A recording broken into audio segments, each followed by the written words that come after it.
And members of the public to take their seats, that would be great. Welcome to the continuation of our long-term plan hearings meeting. We've got a number of submitters this afternoon.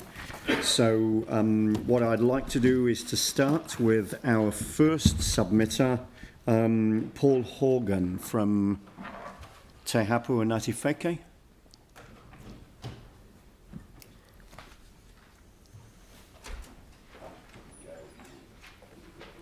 So Paul and Gail, welcome. Good to see you both. Welcome to the table. And you've got 10 minutes to present to us on our long-term plan this afternoon. Thank you. Kia ora. Thank you. I'd just like to introduce myself. I'm Gail Gordon. I'm from Te Hapua Ngāti Wheke. I'm on the executive there. I'm the deputy chair and also represent Rapaki on Te Runanga o Ngāi Tahu board. Paul Horgan works for Rapaki. I'm very lucky to have him there, and he is our natural resources manager. Deals with everything there. So, thank you for the opportunity. We're here to represent Te Hapua Ngāti Wheke. We are the hapu that holds mana whenua and mana moana over the takiwā, which centres on Whakaroapo, Littleton Harbour, and extends out to our other awa boundaries. Our hapu represents upwards of 8,000 whānau members, and this submission is on behalf of them all. Just to start with, we find it difficult to separate out each section and area of our space to address an isolation. Our Te Ao Māori view is of a connected, reactive, holistic world where everything has a relationship and impact on each other, be it people, animal, plant, land, sea and other waters. Care, respect for and protection of people, natural resources and environment are at the centre, should be at the centre of all decision makings. Co-design of a holistic strategic plan based on Te Uka Te Tai principles for Whakaroapo is what we are searching for. We would like to restore the cultural and ecological health of Whakaroapo as per our Whakaora catchment plan. We'd like to achieve the integrated management as per Section 30, Section 1A of the RMA Act, and we would like to have climate change strategies in place. Kia ora, Gail and I are going to have a bit of a tag team this afternoon, so I'm going to guide you through the next three sections of the Rapaki submission, and I refer firstly to Section 5 of the submission, and that is a call for a review of the Christchurch City District Plan, and also Section 6 of the submission, which sets out the principles surrounding Kiu Taki Tai. Te Hapua Ngāti Wheke want to see a review of the district plan as far as it pertains to Whakaroapo. Funded over the next 3 years, this would coincide with the review of the regional coastal plan by ECAN and also of its regional policy statement, together with the changes that it will be making in accordance with the Essential Freshwater Programme of Action. So it's a very busy space for ECAN at the moment in terms of regulatory review, and there would almost be a piece of the puzzle missing if the City Council weren't at the table in terms of that review process. So now, due to timing and response to emergencies over the past decade, the district plan and associated ECAM plans have been rushed, have numerous inadequacies and gaps, and do not reflect mana whenua values. They also create areas of concern as set out in Section 5 and 6 of our submission. The hapu wants to co-design these plans with our treaty partners. We want to ensure a holistic, connected and responsive plan for our rohe, whenua and moana, one which has the principles of Kiu Taki Tai, from the mountains to the sea, at its heart, and provides for the basics of life for all people, care for the environment and best practices in all we do.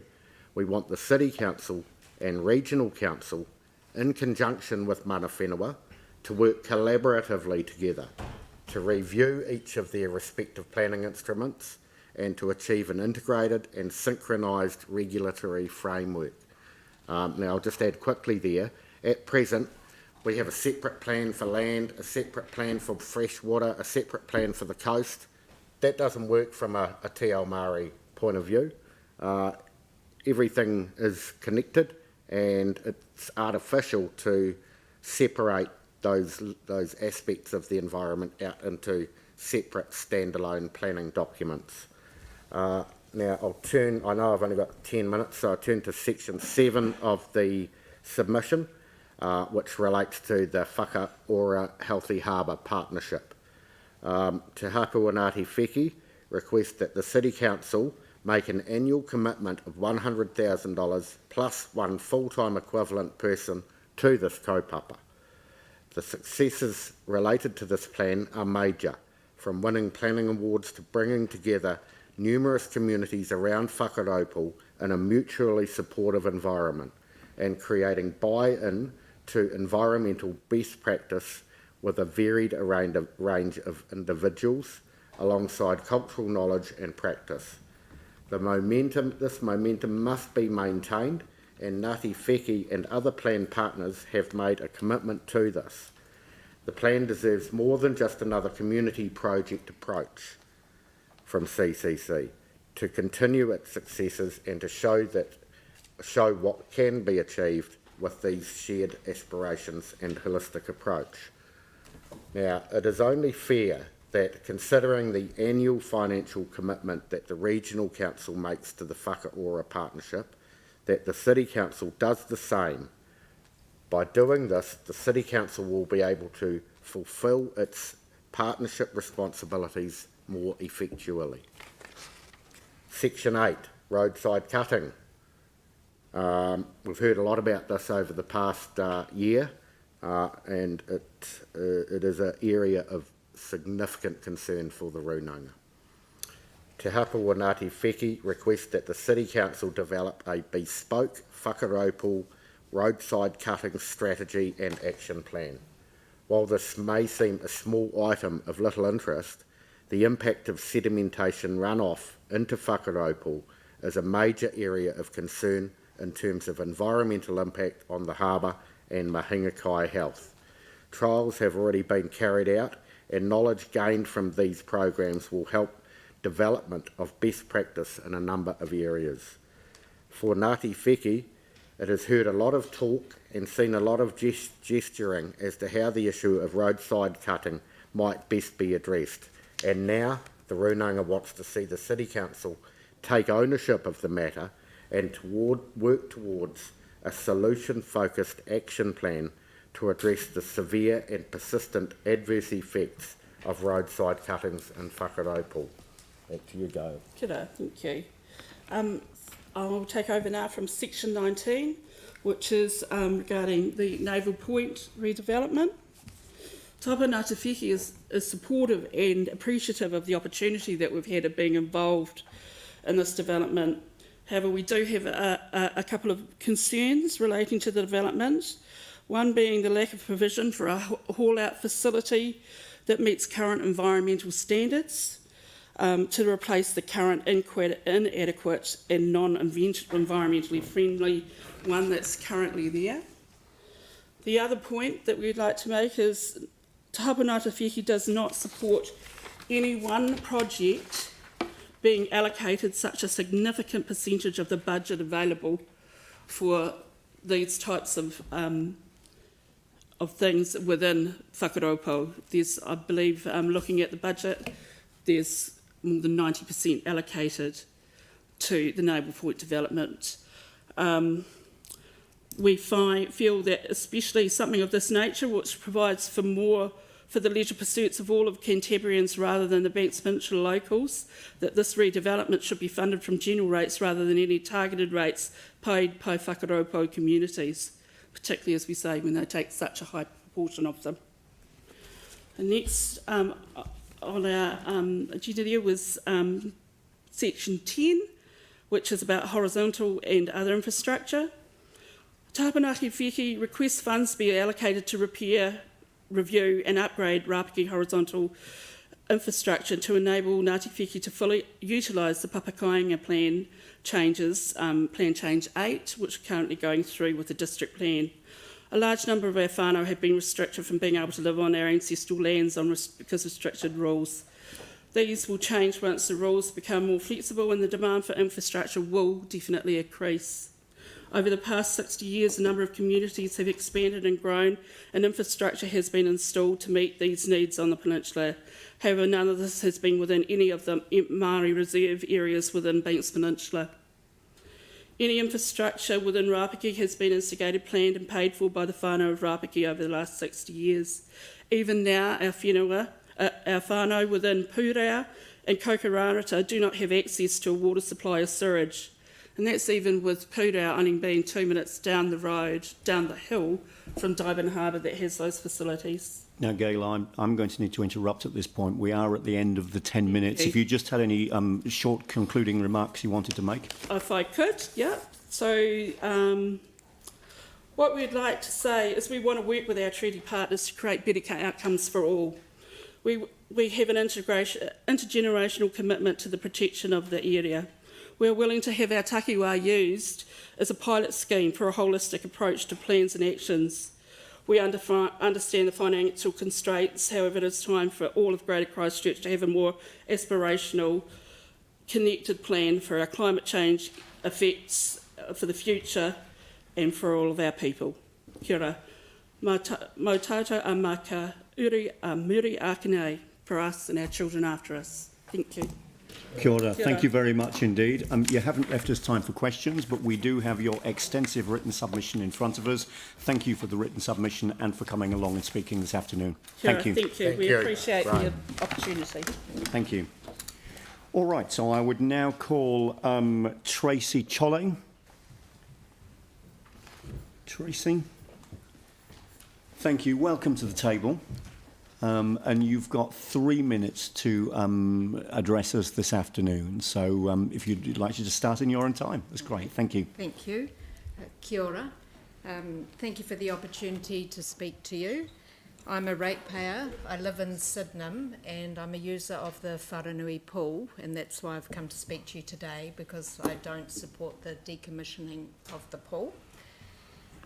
I've been swimming at Wharanui Pool for several years now. I used to swim at Pioneer Pool, and a few years ago when it was closed for repairs, I looked around for another pool and tried several, including Wharanui, and I've stayed there ever since.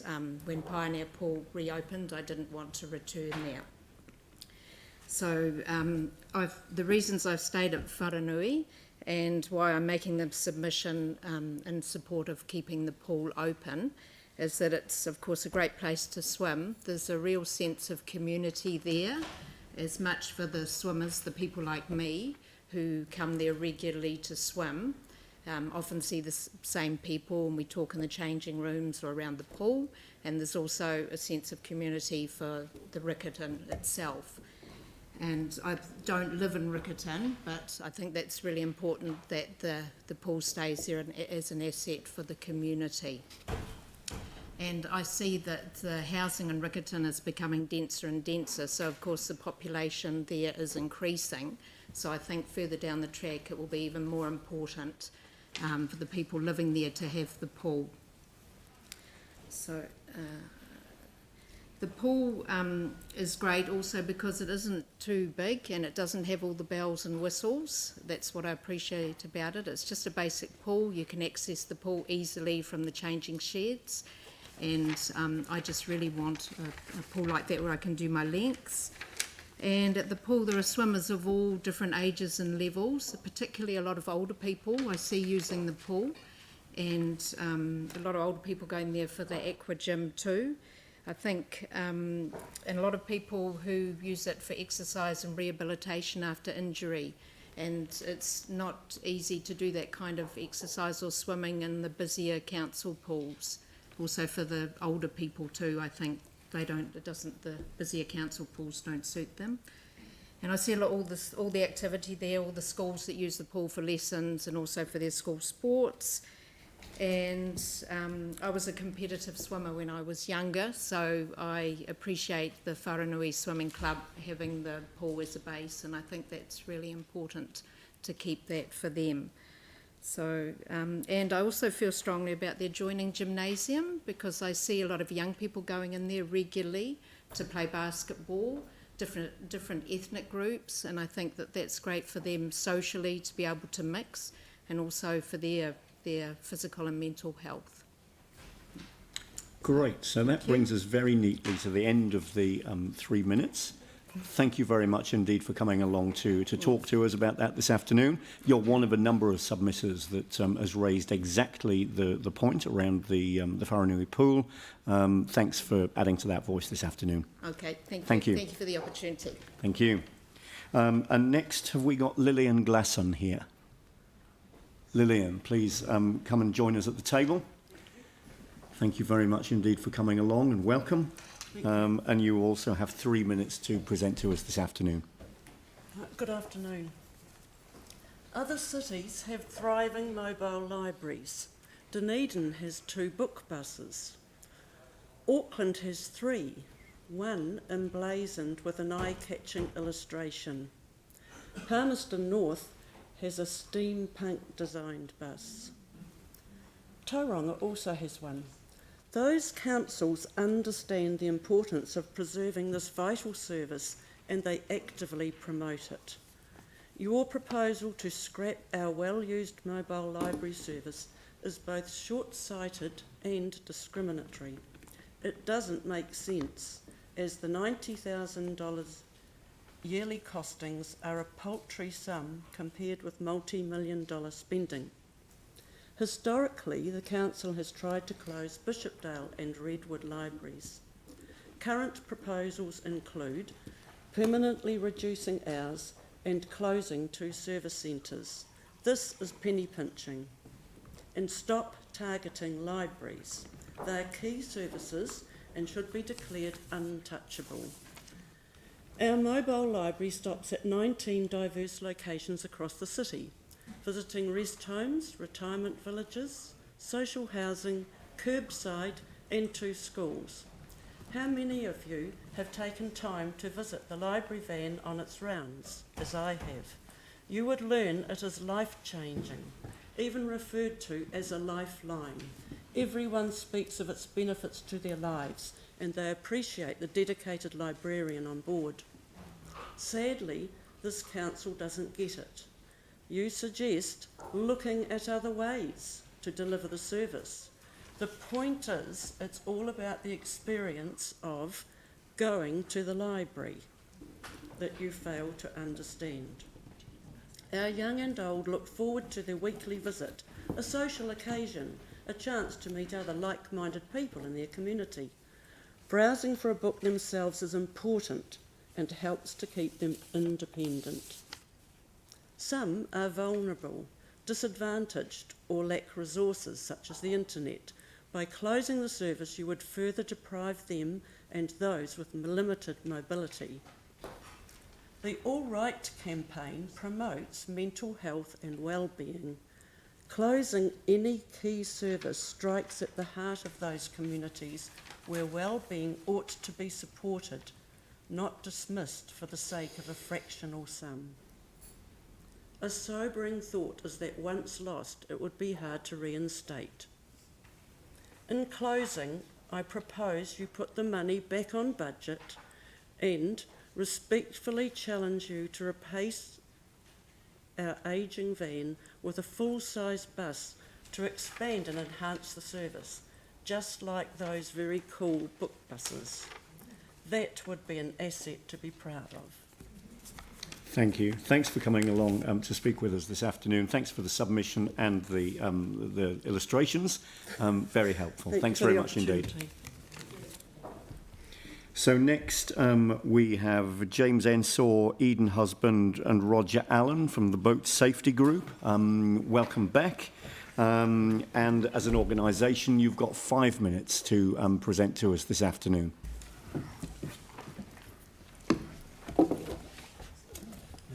Bring it up, Tony.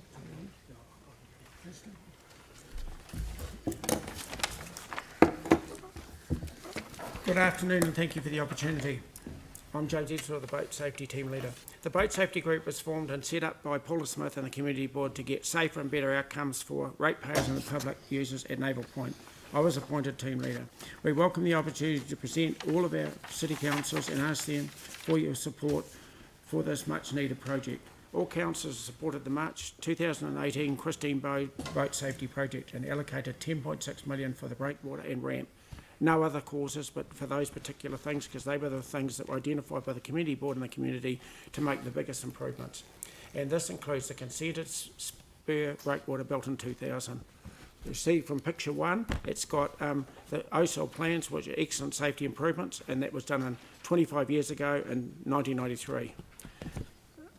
And the next one, the Boat Safety Group was formed, and here's a list of all the dates and things and all the promises and all the things that are going to happen, and yet we're still waiting for the first peg in the ground. 2013, the Community Board put some money towards improvements and a report recommending wave protection support. Ratepayers, this was a survey we did, 5,000 ratepayers, and where all the ratepayers lived, and so we had total support. We had nobody opposed to our improvements. The next one, and this was our project, was to have safety improvements around the ramp, breakwater and protection so you could get on and off the water safely. Now, the support came from Paula Smith, and this is the start of it, and that was the Community Board when they instigated the start of our funding application. Then the Spur Breakwater was built in 2000, and just rattle through those reasonably quickly. These are the pictures about the consent and how it was consented, and we think that it's really important to understand and share, which most of you probably haven't seen. So keep going through. There's the Spur Breakwater, that's what we're talking about. This has sunk considerably since the earthquakes, and you'll see in a picture in a minute. Keep going through. There's the costings. We support that. I'll just go back one, please. That one there, we support the total funding, which is for the whole project over the 10 years from 2018 to 2028. The next one. And now this one here was presented by Jocelyn to the Community Board in 2010, and we think it's really important because it shows the Spur Breakwater, and it was in good condition. And this is what we'd come from our submission process and all the support we'd had from the community. Some sort of breakwater, that hasn't been finalised yet, and that's still under discussion. But the spur is a really important part of it. Next one, please. Now, Eden will just say a few words about that. Well, to start off with, the safety improvements at Naval Public Boating Facility are long overdue. The rock spit breakwater that was installed in 2000 has been doing an excellent job in reducing wave surge that enters the boat ramp area until the 2011 earthquake that caused this breakwater to settle. A simple improvement would be to top up this breakwater with rock to a level above the high tide line. This group, the Boat Safety Group, has been campaigning since 2006 for improved safety at this public facility, and finally $10.6 million has been allocated to redeveloping the Naval Point area. There appears to be no intention on using any of this allocated money in the near future for on-water safety improvements. The driving force for this project funding was based on safety aspects at Naval Point. And that picture shows the present breakwater working, but the waves, as you can see, are breaking over it. Next one. Next slide. And that's taken on the same day with the waves coming up on the public ramp.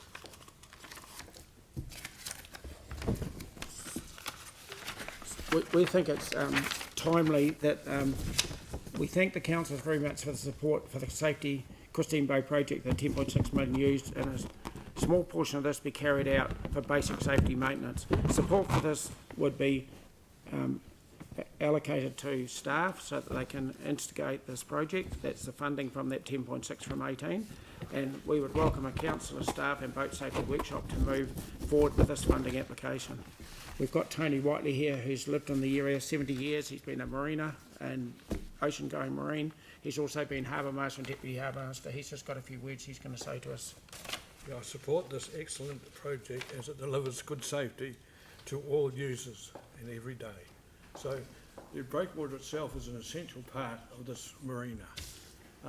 It's on the easterly side, and so it needs to be checked regularly, which we can't do because it's just slumping away at the ends. And when I was harbour master here, we put a beacon at the end of the breakwater just to mark it off. So it has dropped a long way and it needs rectifying very fast. Thank you very much. All right, thank you very much indeed for the submission. That has brought us to the end of the 5 minutes allocated, unfortunately.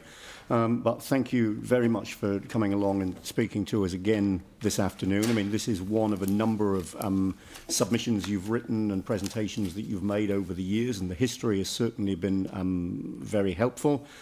We've obviously got the written submission, and we've seen the illustrations this afternoon as well to build on the narrative that you've provided to us in the past. So thank you very much indeed for that.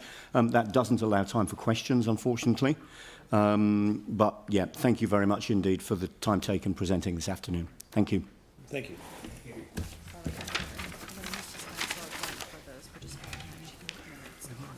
Yeah, all right. Okay.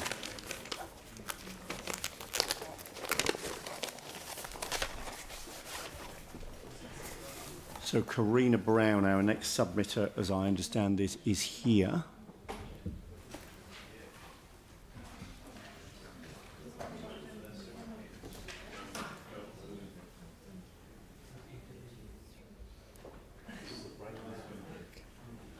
What?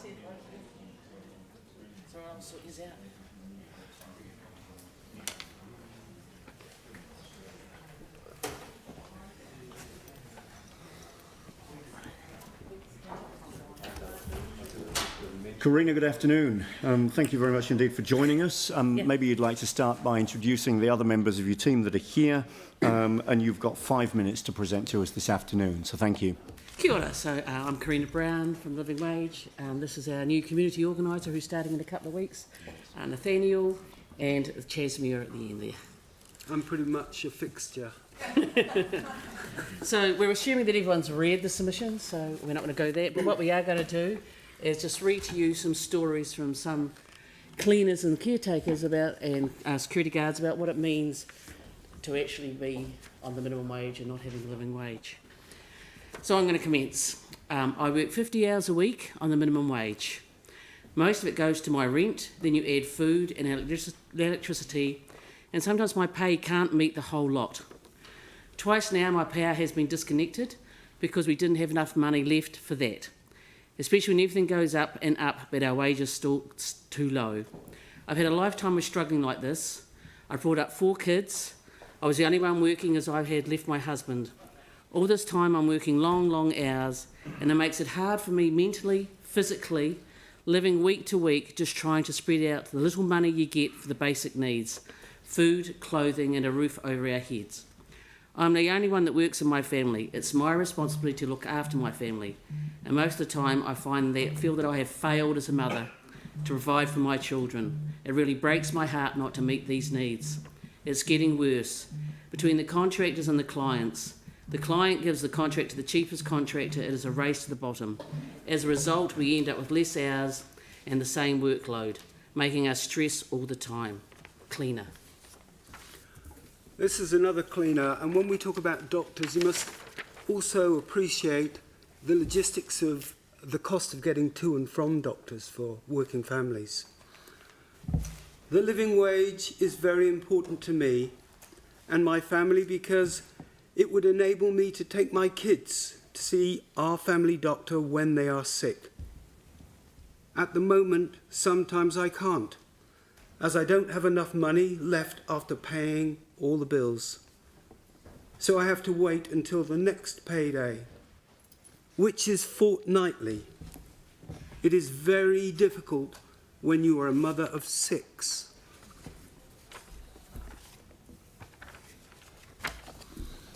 Life is for living, not just surviving. As a single mother, I struggle to survive from one day to the next financially, although I work a 12-hour shift. That puts a huge stress on me and my health. I started to suffer from depression and was advised by the doctor to take time off work and have some counselling. The truth is, I have no choice but to go to work. I can't look after my well-being and the well-being of my kids on the minimum wage. It's a security guard. I normally work nights starting at 6 p.m. and working until 3 a.m. I do this from Sunday till Thursday. Sometimes I work Fridays and Saturdays as well if I can get the opportunity. We are paid 20 cents above the minimum wage. My husband also works nights at another site.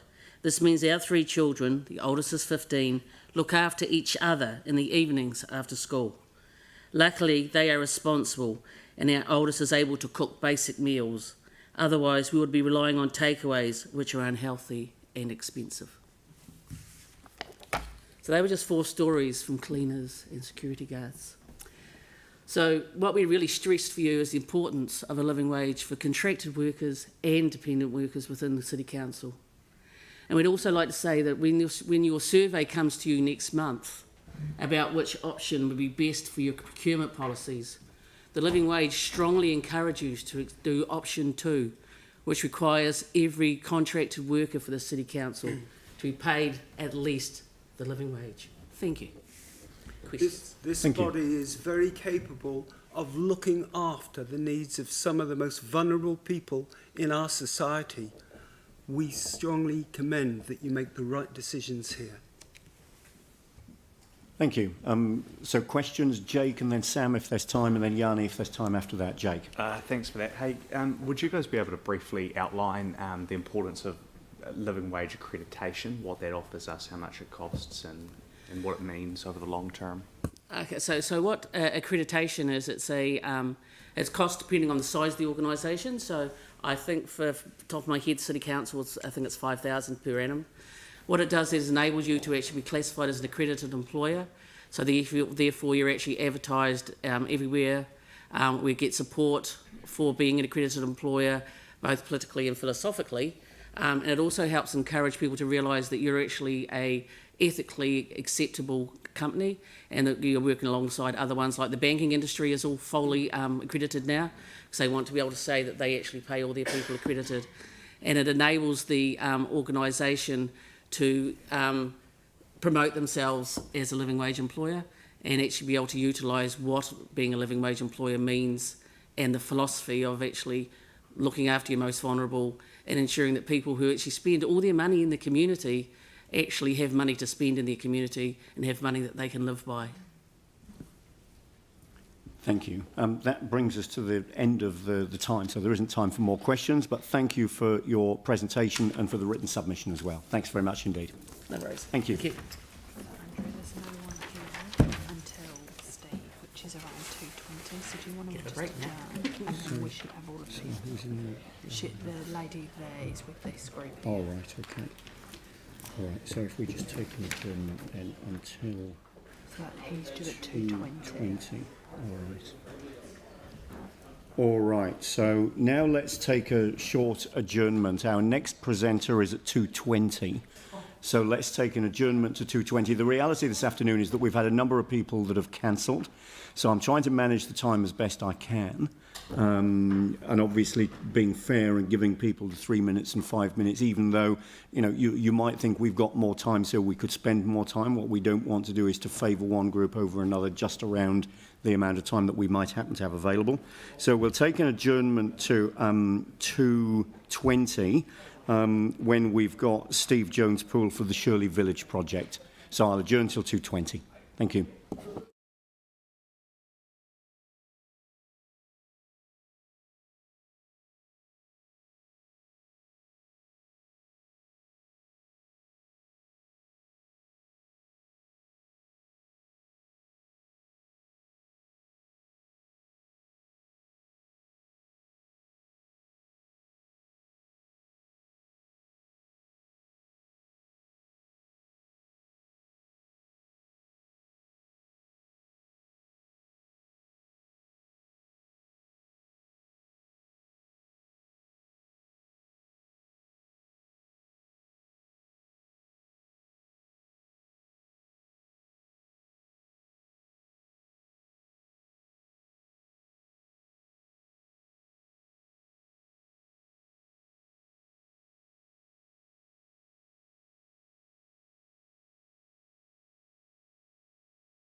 Next presenter to the table, Steve Jones-Poole from the Shirley Village Project.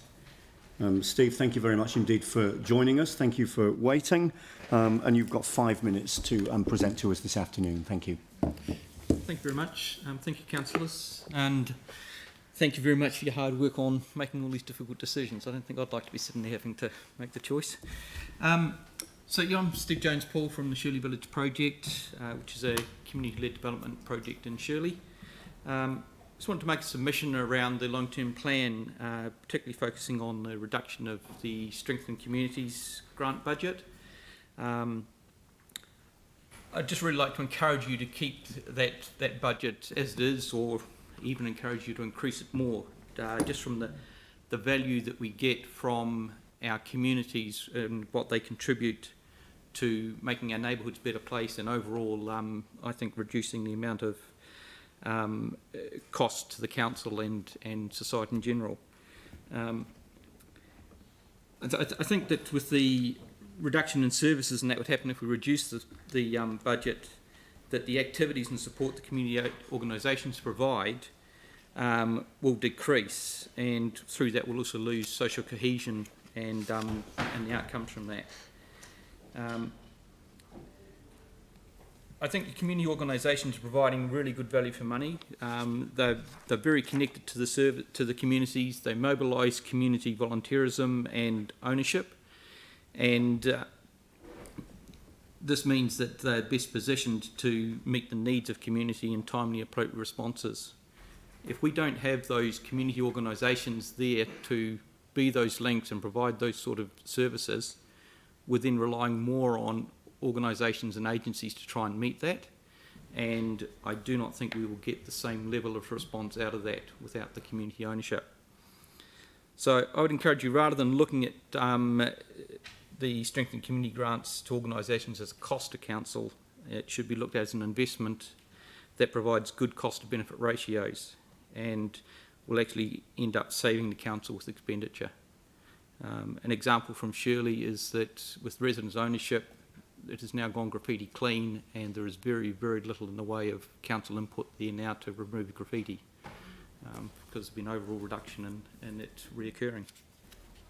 And there's other things that the residents can do to achieve cost savings. What I like about community organisations is that they can take a very preventative and approach to the causational factors of societal and community problems, and engage residents to actually bring about effective change at a neighbourhood level, and I think that provides much more effective solutions.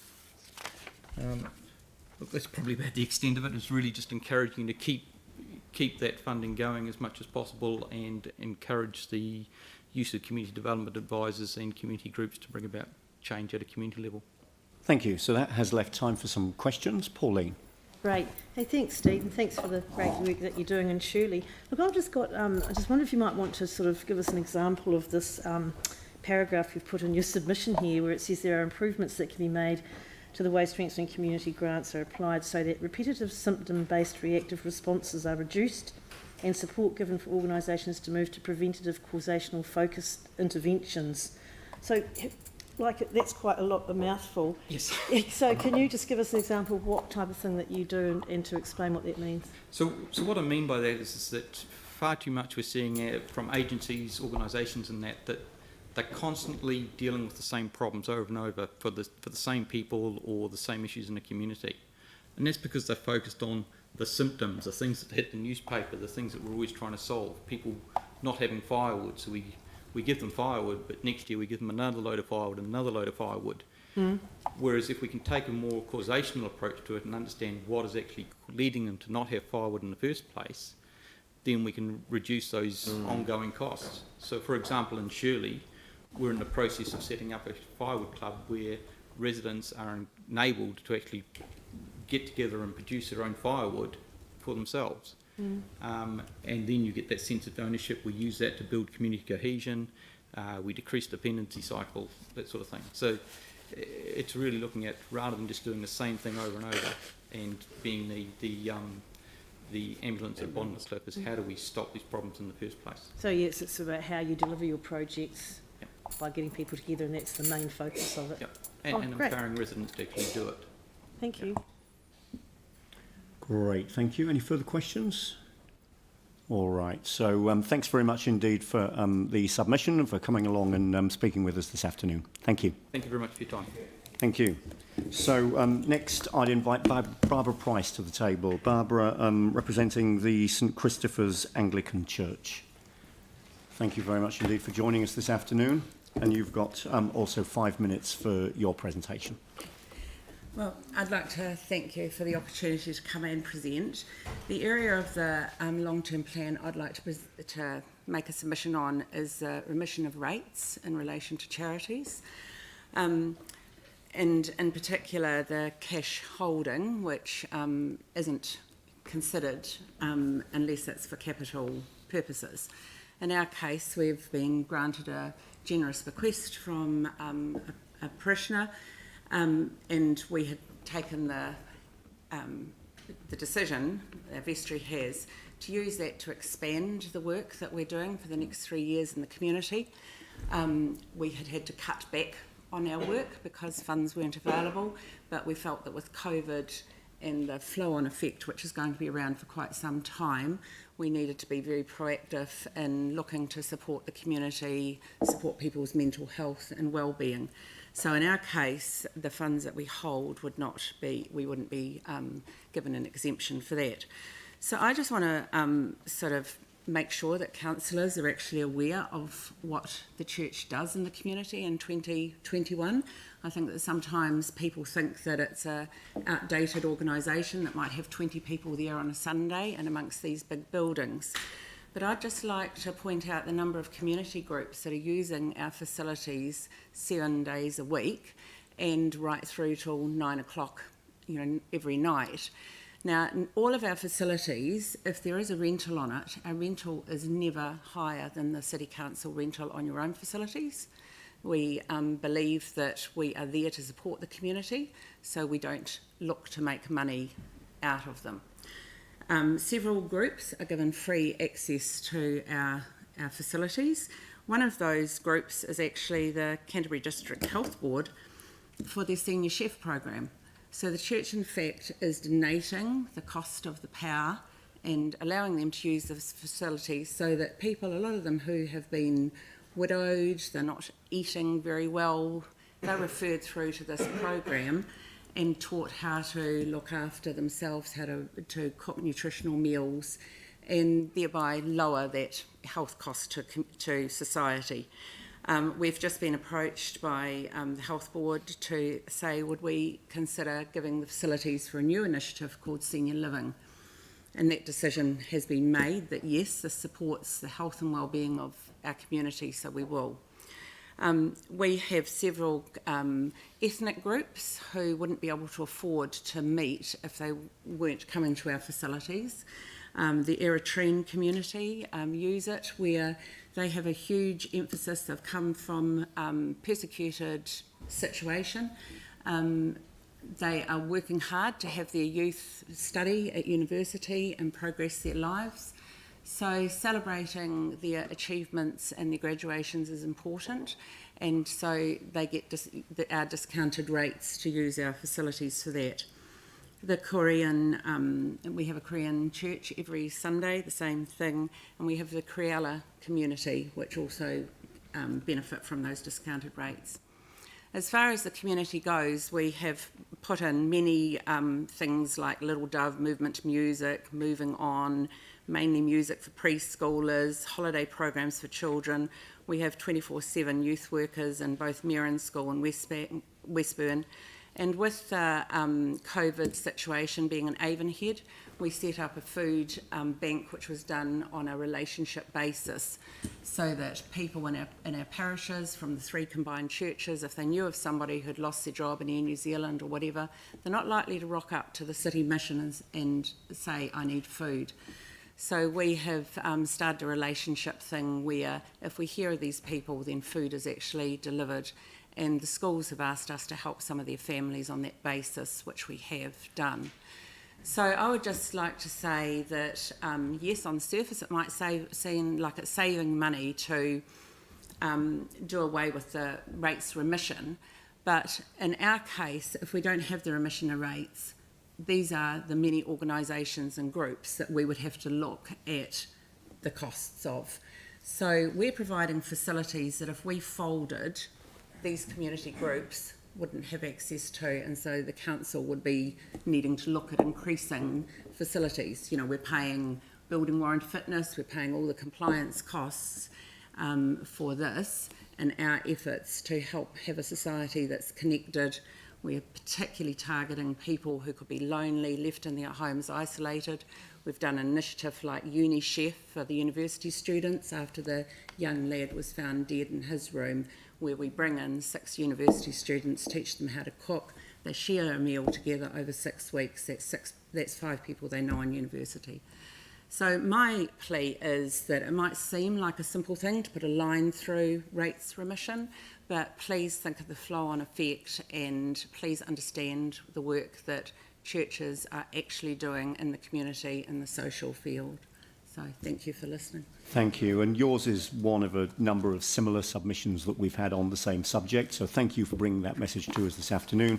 And thank you for what you're doing in our communities, the work you're doing and the facilities that you're providing. Thank you. Just not a question or anything. I've just had an email from the vicar, from Michael as well, that I'll just send around, just listing a lot of the activities they do over in Avonhead. So it might be useful for us when we consider that rates remission stuff. Thank you very much. Thank you. Thank you. Thank you for your time.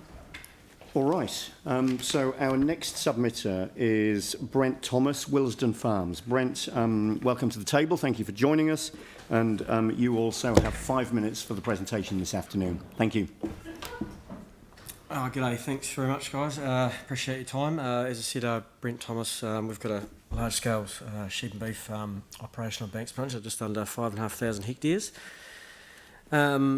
I guess one of the first things we're a little bit disappointed around has been the consultation process that has occurred quite quickly, and I suspect it's actually been out a lot longer than we were aware. We only got a letter late March for a reasonably significant proposed change to our rating or rates bills.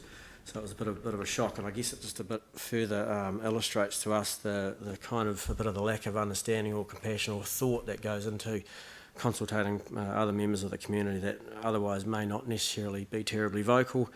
So that's just been a little bit of a disappointment. I guess we're struggling to get our heads around why there would need to be a reallocation of the current targeted drainage rate. To be fair, I had no idea there was one. All of our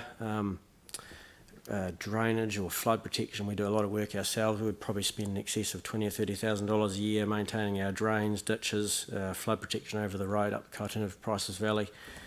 And so it seems a little bit quite frustrating that we would be looking to pay for a rate for a service we're in fact not receiving in the Christchurch district or the city council in the city.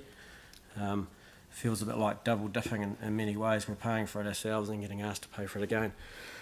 I think the increase is in 3 years is around 17.6% is what I calculate on our rates, which is just under sort of $17,000 annually, which I'm not sure if anybody's aware, but it's not easy making money out of farming. Even on our large-scale basis, we find it pretty challenging, given particularly dry conditions, all that sort of stuff that we deal with as farmers. That's part of it, but it's quite frustrating when you get extra overhead costs put on you with no real regard to thought in our minds. From an outsider's looking in, it looks as though council officers have conveniently decided to lessen the burden on some of the urban ratepayers and just put it through to the rural, and assuming we're not really going to get too worried about it. I feel it's grossly unfair that the rural, it's a service we're not receiving, and it's against the principle of rates, in my opinion, that we're getting charged for something we're not receiving. I guess furthermore, probably for us, it's just the further rates costs just make it very hard for us to make money. And it's sitting in the chair that we sit at, it just seems hard to understand why we'd reallocate this, given it's no increase in rates over the general rating. Why charge us for something we're not receiving? That's probably our main point. And it just seems unfair. Yep. Thank you. You've left time for questions. If there are any questions on the matter, Aaron. Yeah, so a number of submitters have said the same as what you've said. And so you're saying you're maintaining a public waterway on the side of the road, or is it on your land? No, on our land, but often it goes through culverts under the road, you know, and flows down through into the river. But a lot of it, you know, we've got a road going through the middle of the valley that we keep clear of culverts, and if you don't maintain your roads, it just spews everywhere. And so we're spending quite a lot, and particularly riparian planting, sediment management, all that sort of stuff that we should be doing for the community, which we do for freshwater quality. All that environmental stuff means a lot to us. We're not asking for recompense for it. We do it because it's the right thing to do. Right. Yeah. Thank you. Any other questions? Yeah. Anne. Thank you. Thanks, Brent. Just could you give an idea of how much time you'd spend doing that kind of maintenance work in a year? Is it kind of a regular thing you do at a certain time of the year, or do you? Yeah, you do it in the summer. Right. We'd like it to rain, so we haven't had to do it this year. But generally you do it when it's dry, and if you're doing it in the wet and winter, you just make a hell of a mess, and generally it's too late to that point. So it's normally 2 or 3 month window. Right. Yep. Okay. Thank you. Thanks for what Thank you do. you. Yeah, yours is one of a number of submissions we've received on exactly this matter, some from other Banks Peninsula farmers and some from others in other parts of the city as well. Certainly there's a message which we've received loud and clear from you and from a number of other submitters telling us the same thing. So thank you for coming along this afternoon. Very valuable. Thanks for taking the time. Thanks for your time. Thank you. Thank you. Now, do we have Rosemary Neve here? Has Rosemary arrived already? All right, so what we might do then is come back to Rosemary. Gary Moore has arrived. Gary, welcome to the table. You've got 2 submissions, one on the long-term plan and one on the climate change strategy. That gives you 10 minutes across the two sets of 5 minutes. So I'll just leave it to you to manage that 10 minutes as you wish. Thank you, Mr. Chair and councillors. Rosemary is actually part of my delegation, so she'll be here soon, and we have some professor who's going to speak to our LTP. Just to the environmental one, just to explain that the Tuesday Club had a presentation from your staff member, Tony Moore, and then the following week we got Rod Carr in to talk to us about where the council could improve its approach, and then and so the group has met. I was out of town, but the group met, and that's a presentation. So what I might do, Gary, is just interrupt you there if I can. So are you wanting to wait, because you're meant to be on at 3 o'clock. Yes, are you wanting to wait till the others arrive? No, that's all right. I'll carry on for a while. Are you sure? Yeah. All right. Because, you know, once we've used the 10 minutes, then we're through the 10 minutes. You're comfortable with that? Here's Rosemary. Here's Rosemary. Breath coming in short pants. This is the first time in my life I've ever been early. All right, so as long as you're happy to continue, then we'll continue. Yeah, okay. Right, so I'm going to talk first of all about the External Advisory Group. Just to remind you, councillors, about the External Advisory Group, the purpose of it was to give you external advice, independent external advice. You selected us. There was a high skill set. We met fortnightly, the CEO and the chair and the deputy chair of the finance committee, and any other councillor who wanted to attend were there. We divided into portfolios and we reported back to you 3 times. The final time was on the 7th of October, and we supplied you with a 46-page report, which you were to get a response from the chief executive by the end of October. To the best of my knowledge, you haven't got that report yet. Many recommendations were observations of a number of pointless middle people adding complexity and no value. And the councillors and the CEO present agreed with our observation. As well as unnecessary complexity in the capital program, we made many other recommendations, like the fact that you've got 750 individual computer programs. In the research division, you're overstaffed. Christchurch NZ you need to completely change your letter of expectation.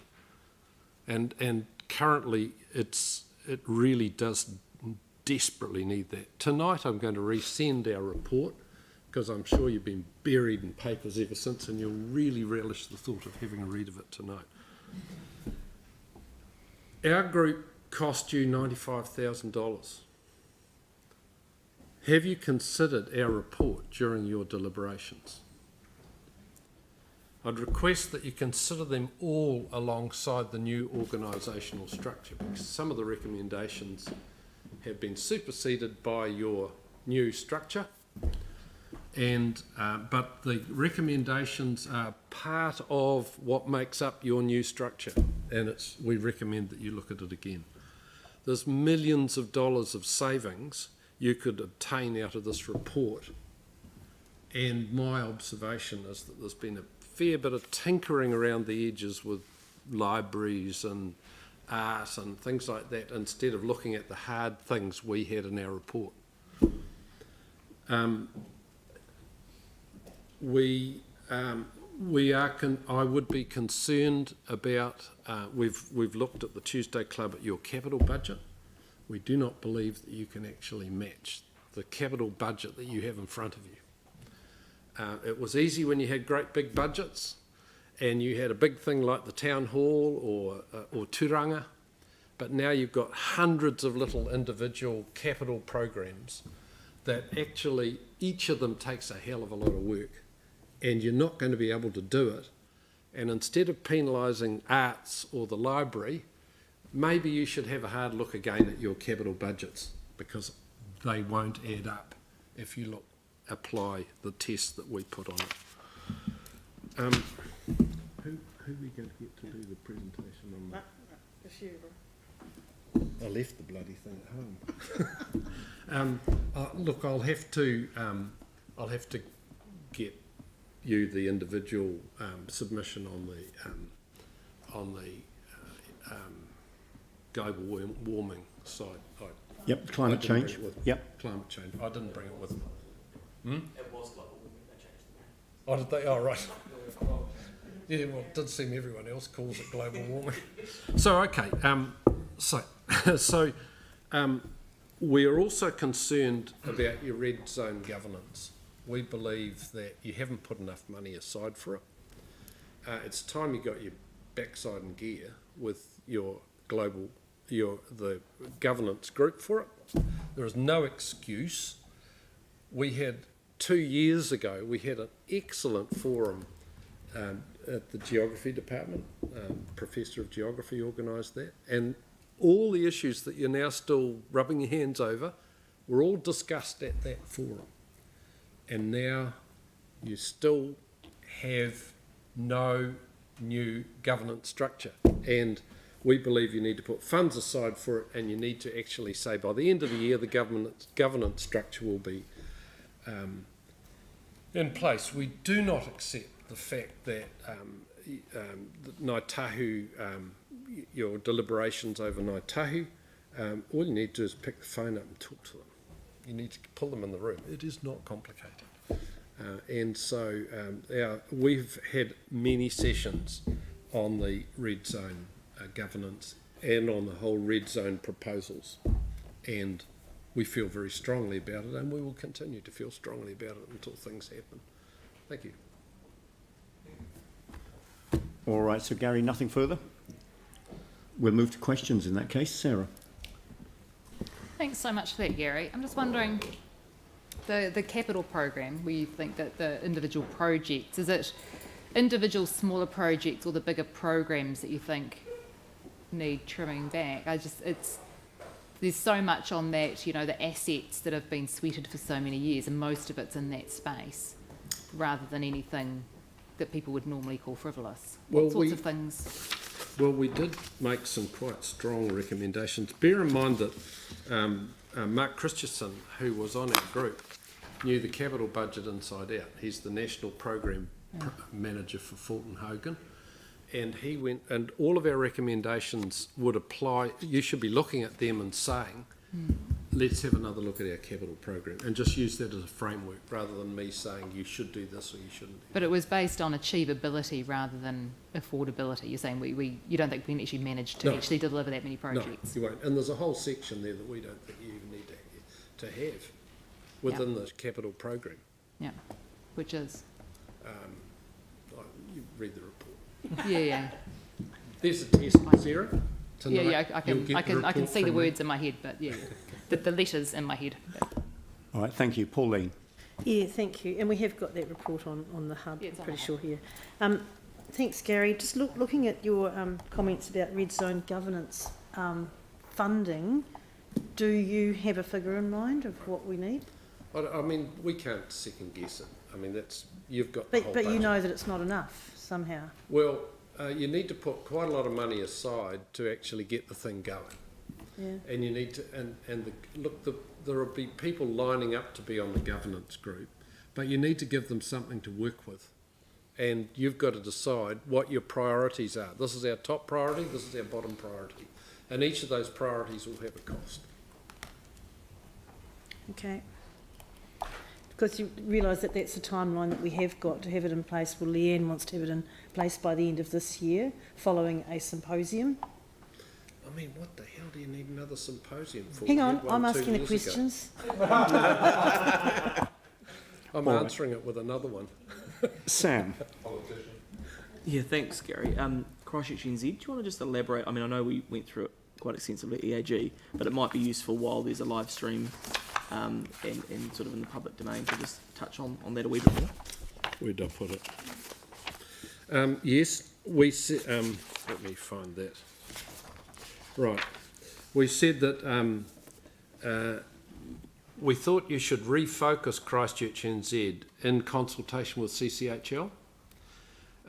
We thought that you needed to restructure the organisation and to look at elements necessary for a growth economy.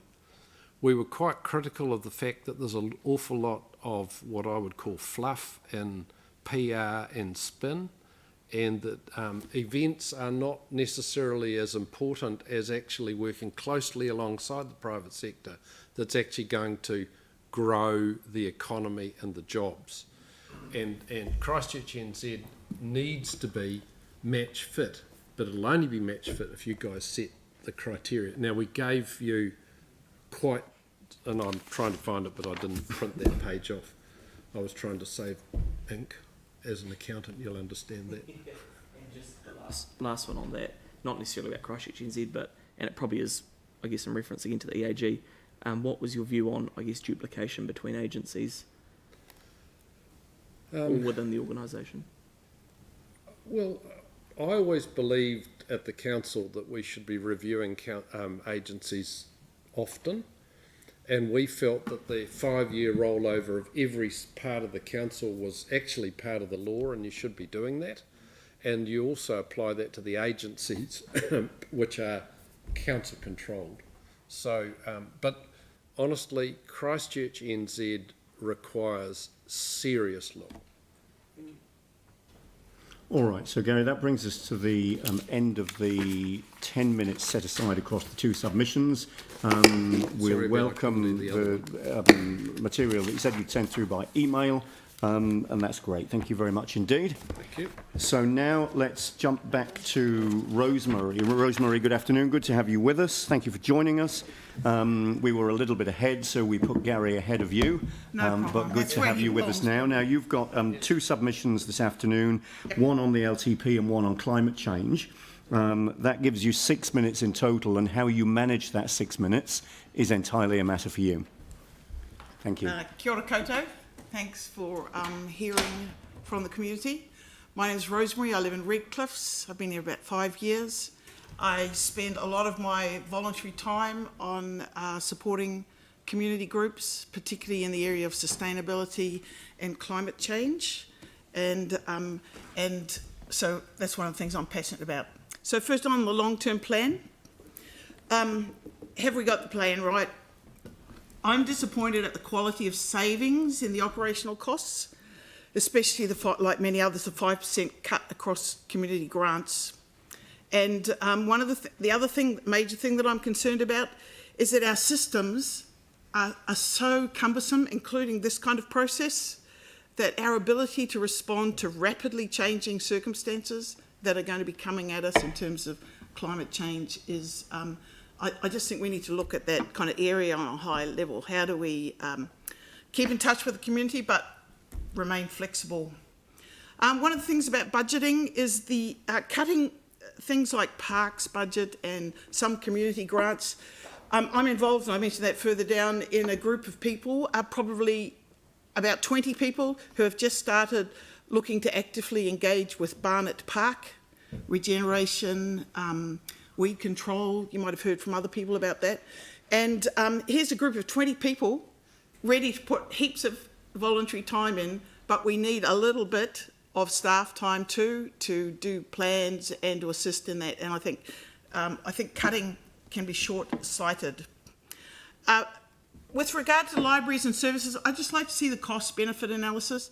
Personally, in our area, in Sumner Library, I personally don't disagree with the cutbacks. I think we're an incredibly privileged area that can manage our library hours. I don't think that's true of other people. I feel like other people have mentioned this 15, 20-minute cities. I feel we need to make a higher level commitment to that kind of development of villages so that we can be more climate friendly in the long term, that we're focused on building those communities and getting around those. I cycled here today. In the last year, I've done 5,000 kilometres cycling around Christchurch instead of driving. And I'm mostly on good cycleways, and it's fantastic. The more there are, but my partner won't cycle on cycleways on the road. A little thing which is adding value for money, the Rod Donald Banks Peninsula Trust, the little bit of funding in there. I think it's a little bit like Gary was saying around the red zone. I think that trust, you get a hell of a lot of bang for your buck for what we get back in terms of access to parks and walkways through smart investment in community projects like that. Because of our ecological and climate change emergency, I am concerned about our budget for biodiversity, planting and maintenance, and especially in partnership with community groups, so we can once again double that amount. And I think that we need to find better ways of communicating around setting our budgets earlier than this process, through a residents' forum or some other citizens' assembly, whatever it is, get some more people involved earlier in the process. I say something about bus lanes, and maybe that's going to come back to the to one of my. I've mentioned, yes, okay. So one of my main things is that, and this is to do with climate change as well, or maybe in particular, is that I, as a as a ratepayer, I want you to pick up this challenge of working together. I hate the nitpicking across here. I want you guys finding a way to work together to address this huge thing that is coming at us. COVID is nothing compared to what's going to come to us, to my grandchildren, to your children and your grandchildren. And to me, we need a team that is ready to respond, that has the structures that can do that easily, and a way of keeping in touch with the community. That's important too. But instead of this, I want us all looking in the right direction to change the way we're living. So in my climate change thing, we're not ambitious enough. I'm anxious about this council's political will across the board to actually have a go at it. And actually putting it into place is the next big strategy, and I think it needs all of us to do that. And it needs strong leadership and collaboration with other community groups, other business in Christchurch. And that's me. Boom. Thank you. Great, thank you very much. That's left time for a question, if there is one. Does anybody have a question for Rosemary? Anne. Thanks, Rosemary. Just some examples of better ways of doing this, hearing from a community rather than this. What do you think? Well, I think there are some models out there, and citizens' assemblies, forums, getting some other key stakeholders around the table earlier. Yep. That often involves people coming to us. Is there sort of any ways that we could go out to? They can be anywhere, can't they? Yeah. Okay, thanks. It's a strategy and a commitment for us to work together to do that. Thank you. Thank you. Great. Thank you very much indeed. Thanks for taking the time to come along and talk to us this afternoon. Thank you. So next, we've got Nick Clark representing Federated Farmers.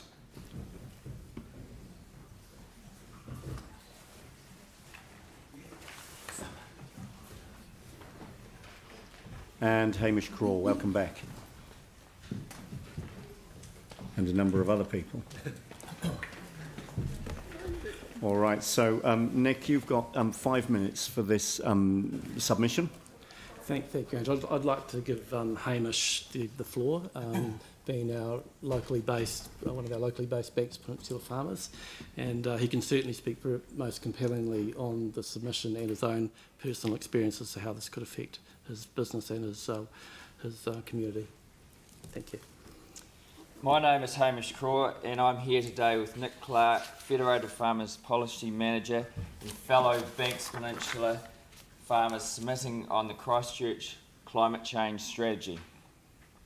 In the draft strategy, agriculture is stated as the third contributor to greenhouse gas emissions in the Christchurch city at 15.3%.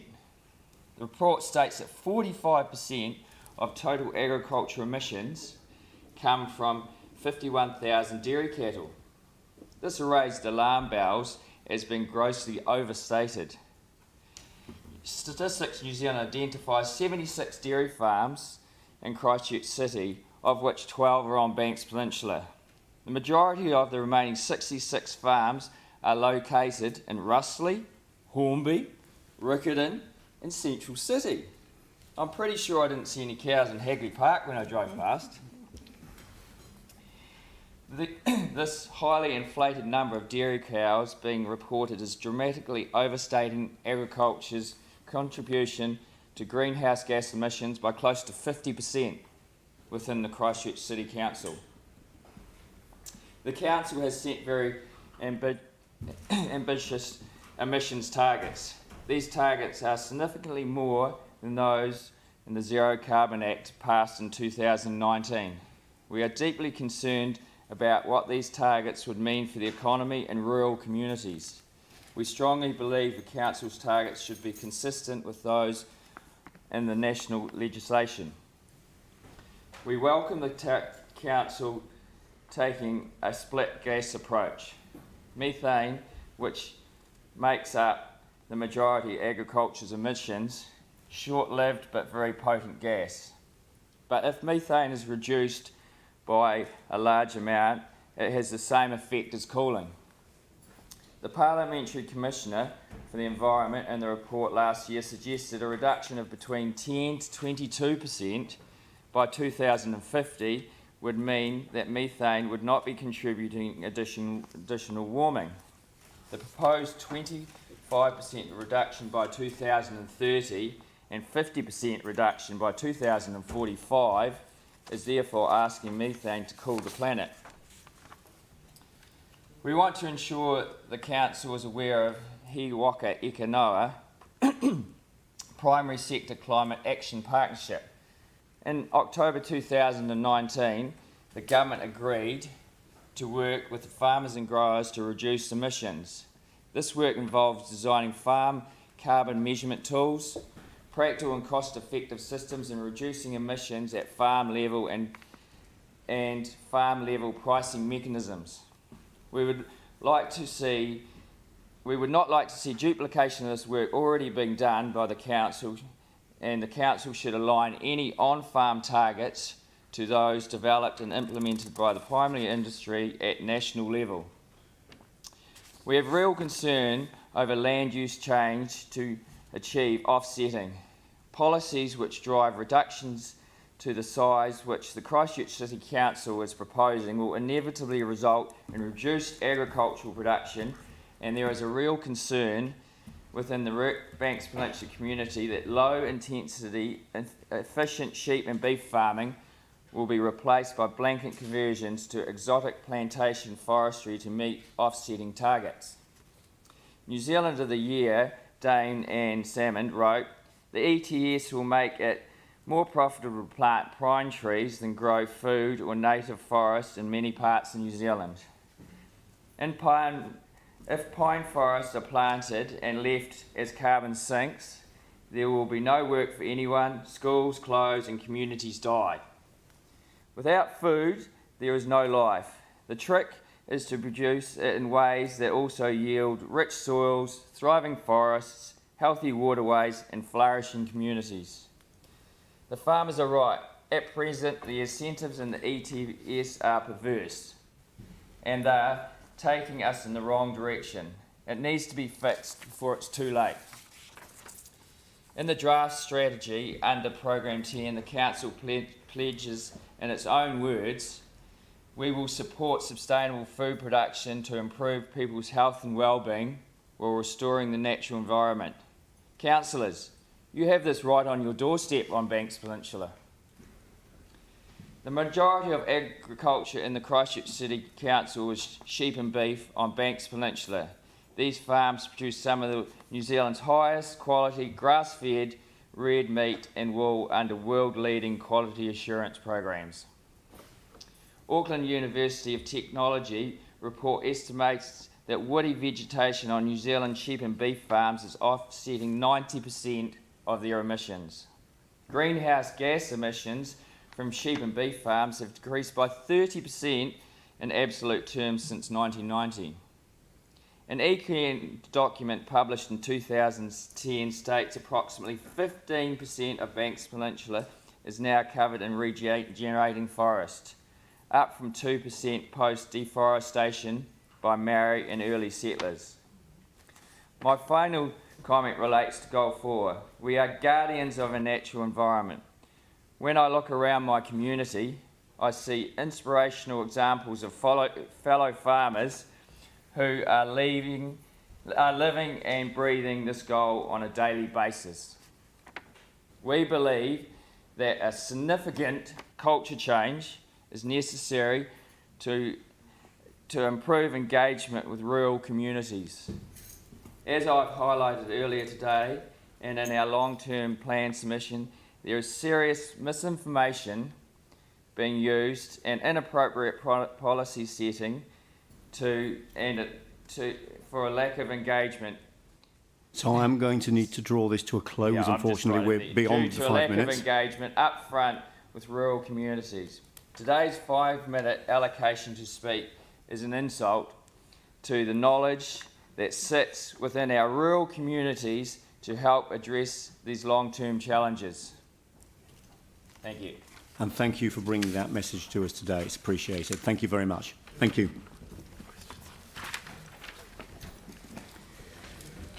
So now we will move to Project Littleton. So Jacqueline Newbound. So Jacqueline, welcome to the table. Sarah, I see you're here as well. Are you going to come forward or? There's 3 of us actually, Andrew. All right, so Jacqueline, maybe you'd like to introduce the rest of your team to us. Now, you've got 5 minutes between 2 submissions, one on the long-term plan, one on the climate change strategy. I leave it to you to manage the whole 10 minutes as you wish across the 2. So you've got 10 minutes now to address us this afternoon. Thank you. Great, thank you. So yes, I'd like to introduce Pat Scott, who is one of our founding climate-friendly Littleton group. And also Sarah Vandervert, who is the chair of Project Littleton. And as Andrew said, my name is Jacqueline Newbound and I'm the manager for Project Littleton. So I'm going to start by just obviously reading out a statement about climate change, and then Pat's going to follow up with our response to the LTP, and then maybe we'll do questions at the end, and then you have all 3 of us to answer. So Project Littleton welcomes the Council's recognition that humanity is facing a climate emergency. Excuse me. We support most of the actions proposed in the document, although, and I'm sure you'll hear this again and again, we feel the Council's plans do not reflect the reality and the urgency which dealing with an emergency demands, but I'm sure you've heard that quite a few times. The scale of action required, the conflicting and often changing information at all levels, international, national and local, makes it difficult to see where we need to start. So then, where do we as a community organisation start? Whilst national and local government policy and programmes are essential drivers of a change at a macro level, and for the bigger sectors of our community such as agriculture and forestry, as we've just seen, it is at the local level where the speed of change will be determined. Communities need to be enabled to understand and embrace the positive outcomes, the changes that we need to make in areas such as local food, waste, energy and transport. To achieve this, Christchurch City Council needs to partner to support and to fund local community organisations such as ourselves to take forward the policy and programmes being suggested and others yet to be developed to enable your climate change strategy to actually come alive. Christchurch City Council requires all of us to be part of the change. Project Littleton is proud of its record of reducing carbon emissions over the last 16 years through its projects, the Littleton Farmers Market, which supports local growers, the Littleton Community Garden growing food, community and education, the Garage Sale, which is a community op shop looking at recycling and waste, and the Littleton Harbour Time Bank, Learning Exchange and the LIFT Libraries, all looking to provide information. And of activating the Littleton Recreation Centre in partnership with Christchurch City Council and incubating other initiatives such as the Library of Tools and Things. All these projects build a culture of positive change through advocating and supporting activities around waste, repairing, reusing, upcycling, recycling, composting, and the possibilities of a localised food supply.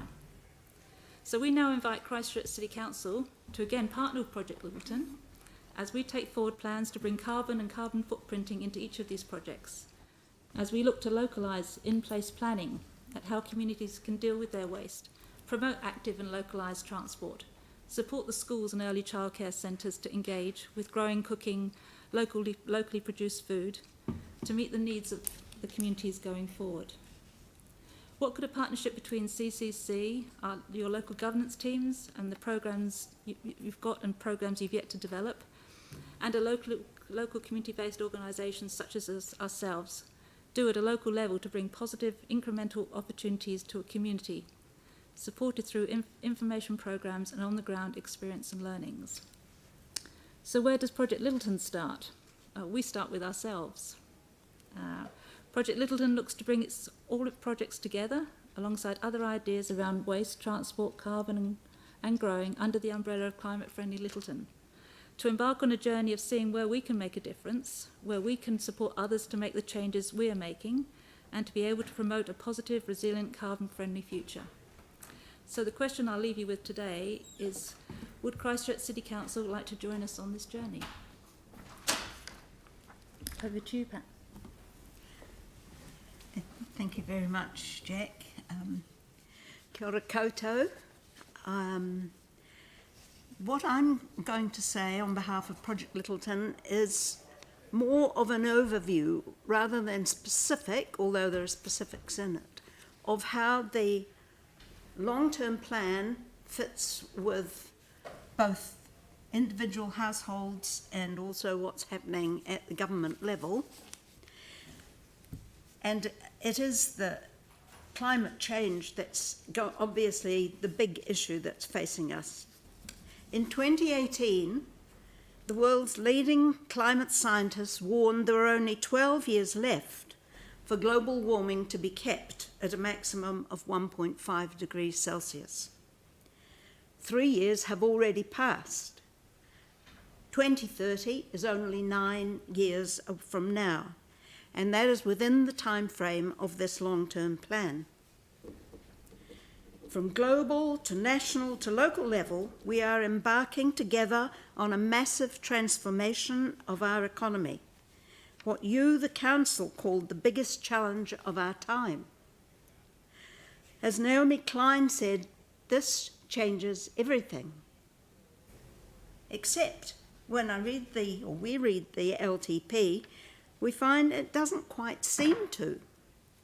Despite saying an important focus of this budget, this is a quote from the LTP, an important focus of this budget is reducing greenhouse gas emissions, it is hard to see where the reductions are. It is good, very good, that there is money committed to public transport.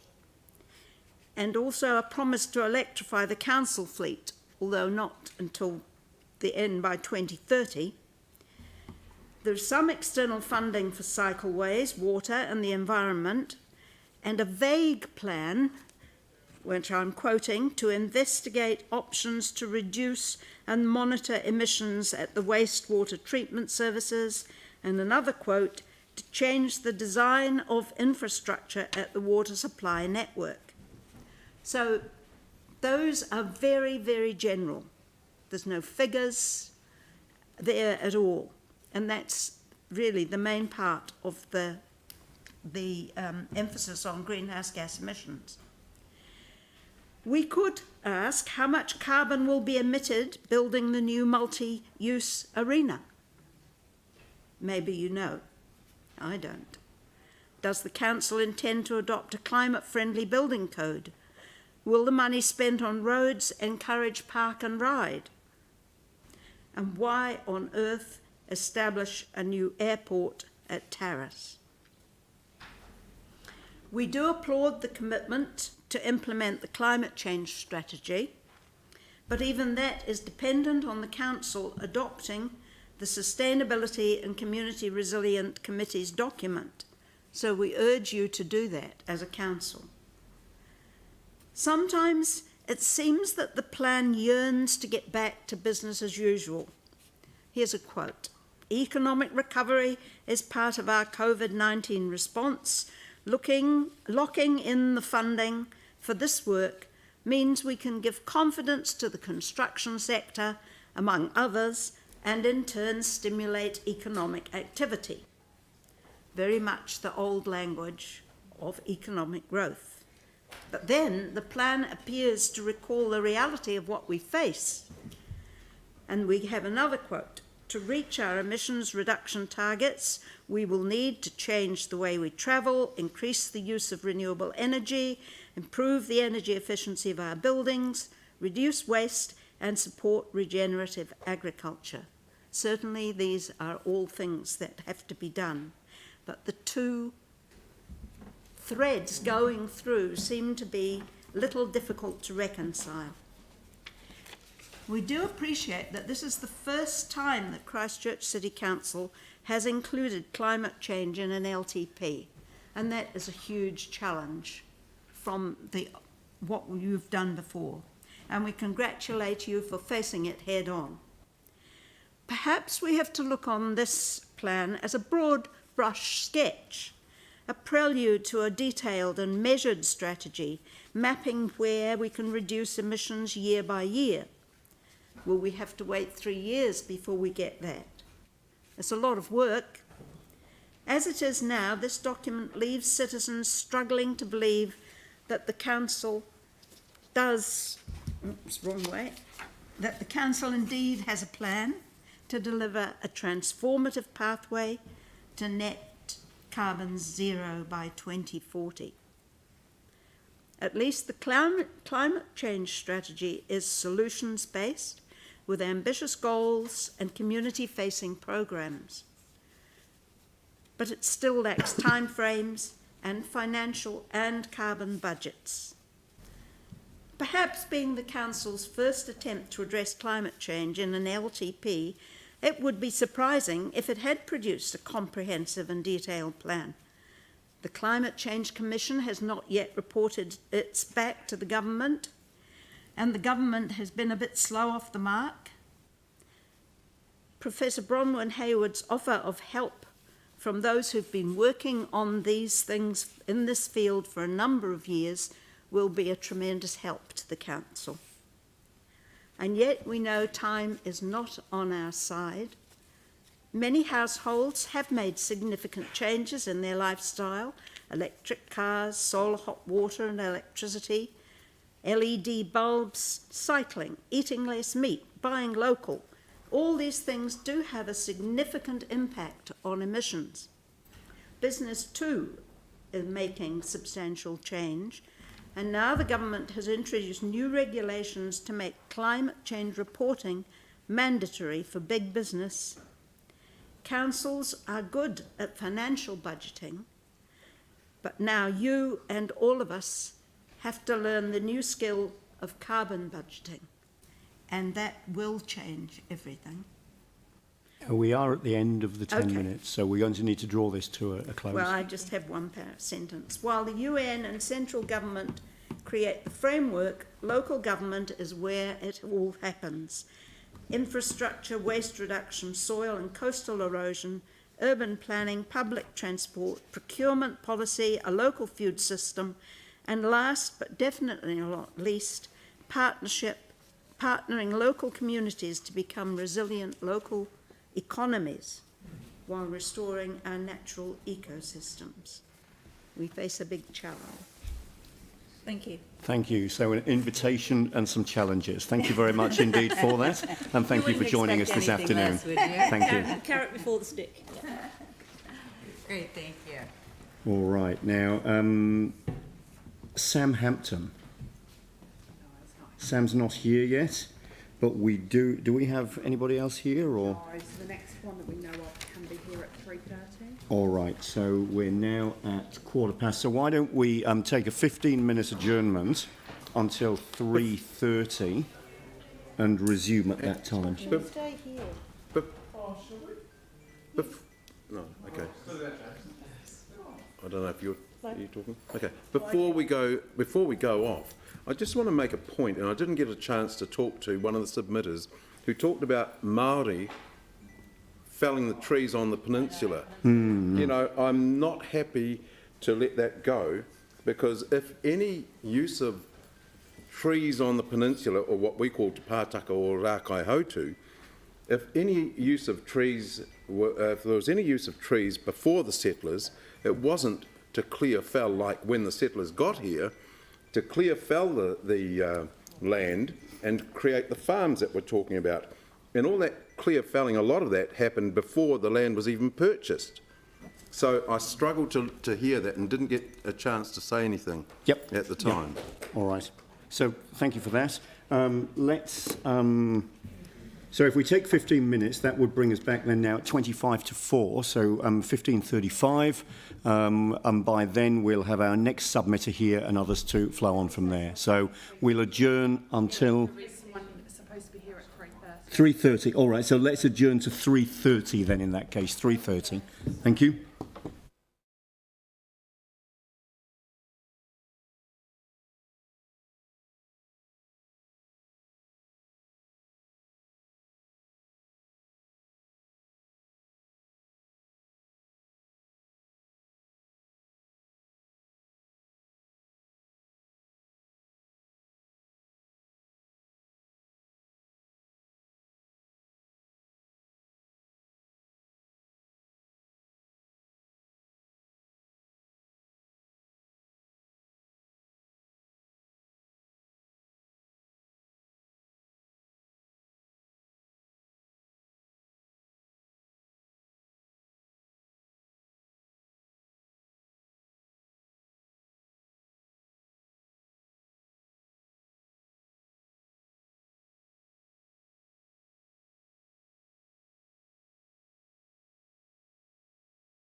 Meeting back to order, and our next submitter is Ryan Reynolds from Gap Filler.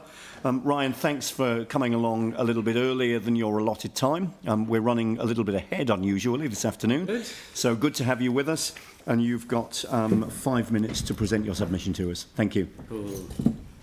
Tēnā koutou katoa, ko Ryan Reynolds toko ingoa. I'm Ryan, the director of Gap Filler and one of the founders. Our organization's been around a bit over 10 years now. And Gap Filler currently has 17 live projects on the ground in the central city core. First of all, just wanted to say thank you for considering all of the submissions and this arduous process. Really appreciate that you guys go through all of this. I'm not going to cover off what I did in the written submission, so I'd like to briefly focus on the second portion of our written submission around what we're sort of calling the untapped opportunity or unexplored vision for Central Christchurch. And I just want to give a couple quick illustrations. Last week, I was contacted by Auckland Central MP Chloe Swarbrick, wanting to pick our brains about how we and Christchurch used creativity to enliven a dead central city. They're having some problems with Queen Street and the Auckland CBD, and looking to Gap Filler and some Christchurch examples for guidance and inspiration. The week before that, I was rung by a planner in Wellington City Council. There's been quite a lot of press recently about Wellington's woes, and a commentator on RNZ, I think Jeremy Elwood, had a recent trip to Christchurch and on air talked about Wellington should look to Christchurch for some inspiration for the creativity on every street corner. And a few weeks before that, I hosted a team of 3 Tauranga City Council managers who came to Christchurch for the sole reason of having a tour of Christchurch's central city placemaking projects. So that's just within the last month. There have been, we know, at least 3 big North Island centres who are looking to Christchurch for sort of guidance and inspiration in this broadly placemaking space. Everyone loves Riverside and the new retail precinct, and the central city has a lot going for it. And I'd say then the second point of interest is the more creative and community building projects happening mostly in empty sites and in the public realm spaces of our city. But as a city, I still feel like we, that is council and its agencies, have never fully embraced and promoted this, second half of the city. We've largely viewed the empty sites as a problem. We've thrown a bit of resource at them to keep a few things ticking over, but ultimately we've been waiting for the private redevelopment to take the problem away. And I think 3 things have changed since the last LTP process. One, I think it's become clear to all of us that the private sector redevelopment has plateaued for a while, and it's going to be a long time yet before all sites are developed. 2, we've also had a real steep increase in new public spaces that frankly mostly sit empty because we haven't increased the central city population or activity fast enough. So they're for the moment a liability. They look great, but they're often desolate. So I think it's not just the unfinished parts of the city that need some attention, but actually our recently finished public realm spaces as well. 3, and most importantly, I think, with Riverside, the Avon River Promenade, Turanga, Te Pai coming on soon, I think we've completely moved past the risk of being stigmatized as the Quake City, that this vacant site, weird creative stuff is the only thing we've got going for us. So ironically, I think that makes it finally fully safe for us to embrace this other side of what's going on in our city, and really promote that as an attraction in its own right, because there's enough of a normal city to sort of counterbalance it, like Berlin managed to promote for quite a few years, or decades rather, that sort of 2 sides of the city.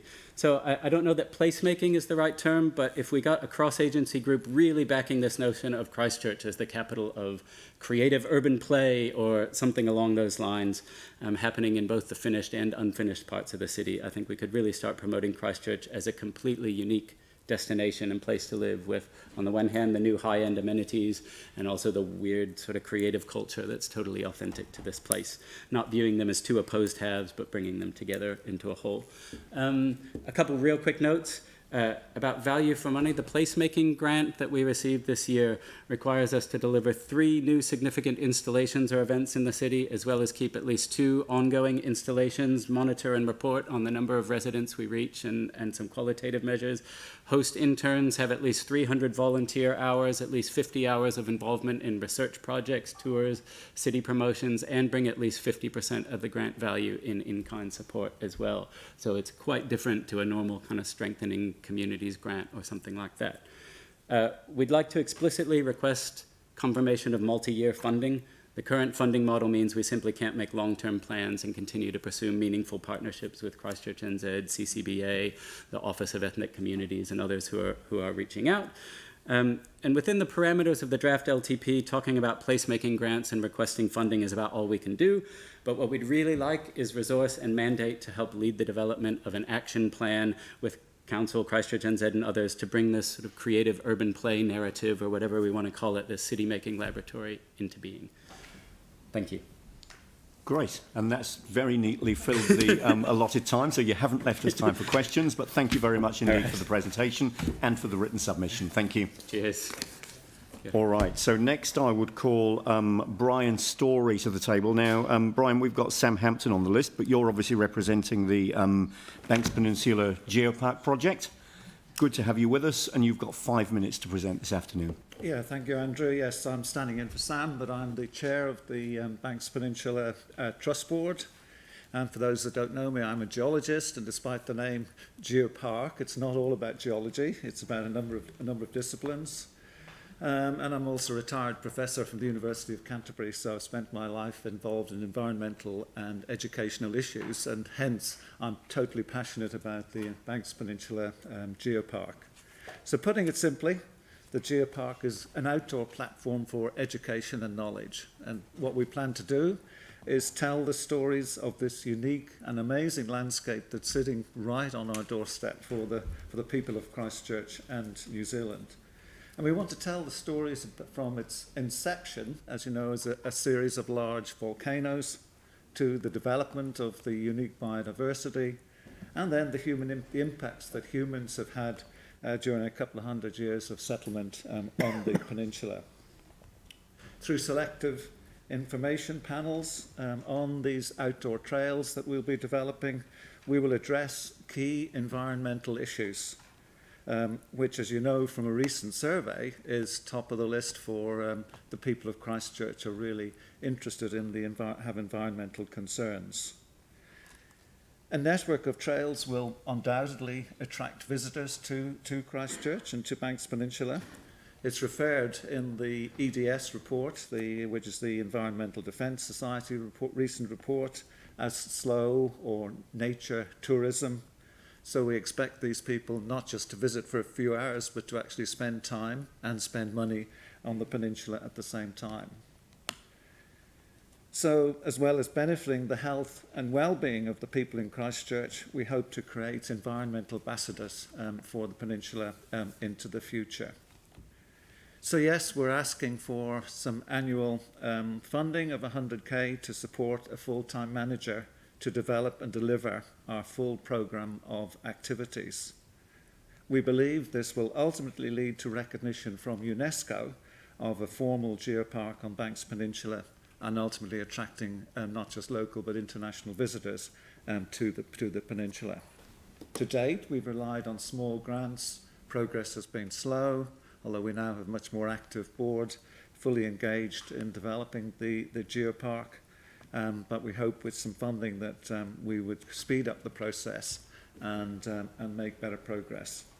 But I want to just thank you for your time and to say we're very grateful for the support that we've had from the Christchurch City Council over the past couple of years, and particularly recently where we're developing these information panels for our first geo-trail, which is between Governor's Bay and Allendale.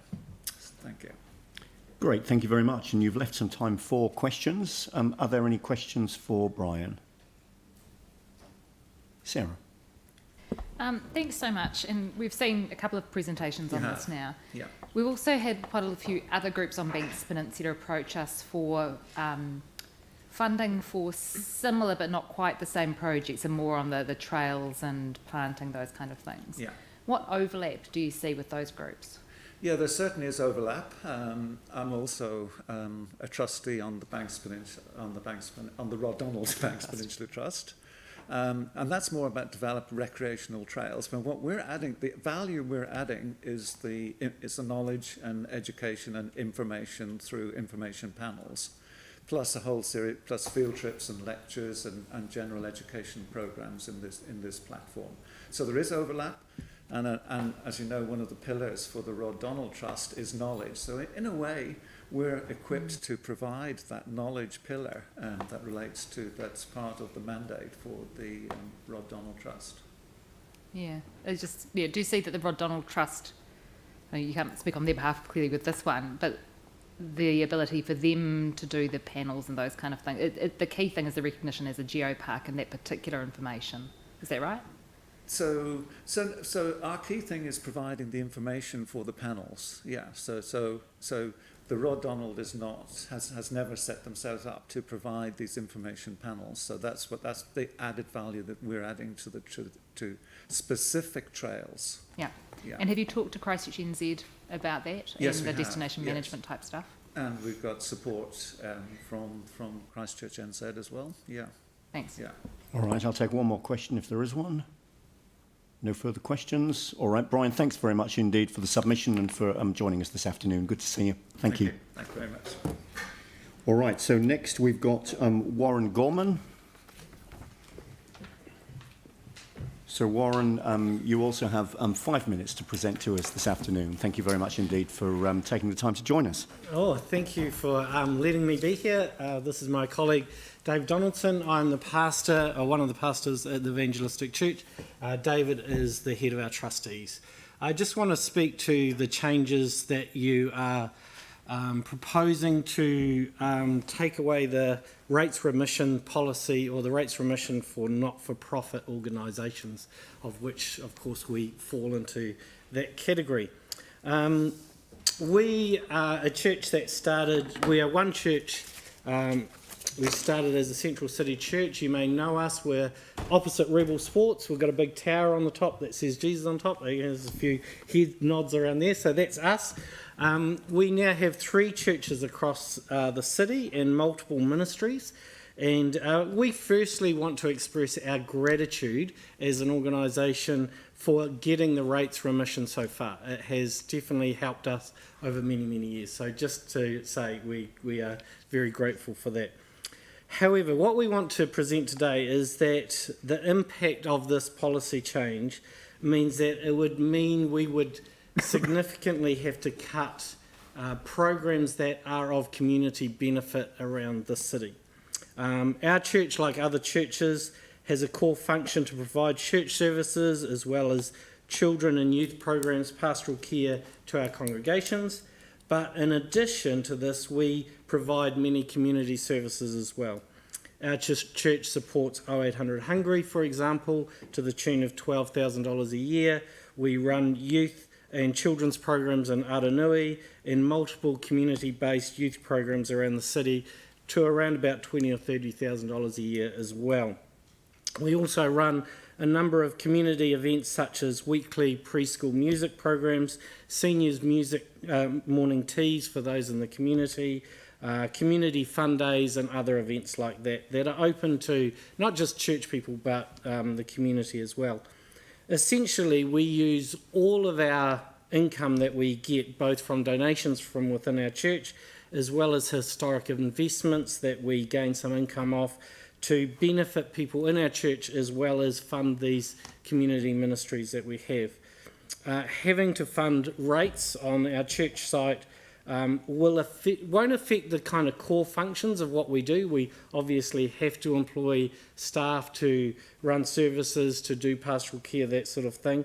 But it would affect those community programs because I suppose they're an extra that we do as a church to bless our city. And if we've got the money to do them, we do them. If we haven't got the money to do them, we can't. So we're basically appealing to you, I suppose, as a church, as one of those not-for-profit organisations, to reconsider that policy, especially in a year that's been pretty tough on us with COVID, and we have had a reduction of income because of that as well. So we're probably joining a chorus of others who have presented to you and appealing for a change to that policy. However, we also have a question. So I know it's, I don't know if this is a forum to do that or not, but in the letter that we got from the council, it explained that if we have a cash balance of 50 times more than our rates bill, then we would be charged rates. If we weren't, it wouldn't. But another factor in that, it said or investments. Now, can you clarify for us, does that mean that if we've got an investment of a sizable investment, do you mean the income that we get off that investment or that investment itself? Let me give you an example. Say if we've got a historic investment where we gain a $300,000 income per year off that investment, so that's income coming us off that investment. We use all of that $300,000 for ministries and communities ministries, all that sort of thing. So we'll show a close to zero balance at the end of the year. Or does that mean, because we've got that investment, that we'd still have to pay tax rates? Does that make sense? All right, so this is your opportunity to present to us rather than our responsibility to answer questions, but we can get someone to communicate with you so that we can get a correct answer to that question for you. It was just a little bit ambiguous in the letter. Yep. We can certainly have somebody communicate with you to get an answer to that question. No problem. Cool. All right. Anything further you wanted to add? No, that's it. That allows time for just one question if there is one. Sam? Yeah, thank you for coming in. So what would the quantum of your rates remission be each year? That's what we don't know, because we've never been actually charged rates on our church building, because historically we've always had that. But I'd imagine because of the significant location it is on the corner of Colombo and Morehouse Ave, you'll guess 20k a year, something like that. 20,000. Yeah. Okay, thank you. Again, we can get that information to you outside of this meeting, and we'd be happy to do so. Cool. All right. Thank you very much indeed for taking the time to come along and speak with us this afternoon. Yep. And you've delivered a very clear message. Thanks very much indeed. Thank you. Thank you. All right. So next I would invite Don Gould to the table.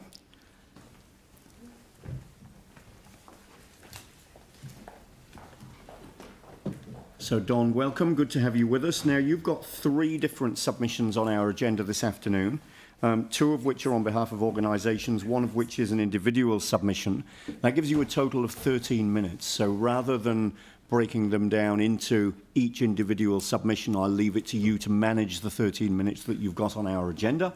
And if you wanted to leave time at the end for questions within that 13 minutes, of course, that's something that we would welcome. Thank you, Andrew. Thank you, councillors, for the audience today. I am just going to speak to all 3 submissions. I was hoping to have Roger Callaghan join me as well from Cdr Housing. He is actually currently in the car park, so maybe he'll get to. We've got the family here again driving things, and you'll remember, well, some of you will remember, he was my son was with us 3 years ago, and he's grown up a little bit since then. Anyway, we'll get to it. I'm going to read some stuff, show a PowerPoint, and then hopefully leave plenty of time for any questions if you have them. 3 years ago, I was here talking to you about getting back to core basics. I spoke of sewers, stormwaters, roads, and drinking water. Well, thanks, guys. You fixed the sewers, rebuilt some roads, replaced some water pipes, and the $16,000 a day pump trucks haven't been back, so I sleep at night, which helps my mental health. Today, I'm here talking to you about rebuilding broken communities with civic facilities. The role of government is to rise up economic activity with policy and seed capital. As a council, your job is to stimulate the area within your boundary. Wellington's job is to look after the country. Your job is to look after our district.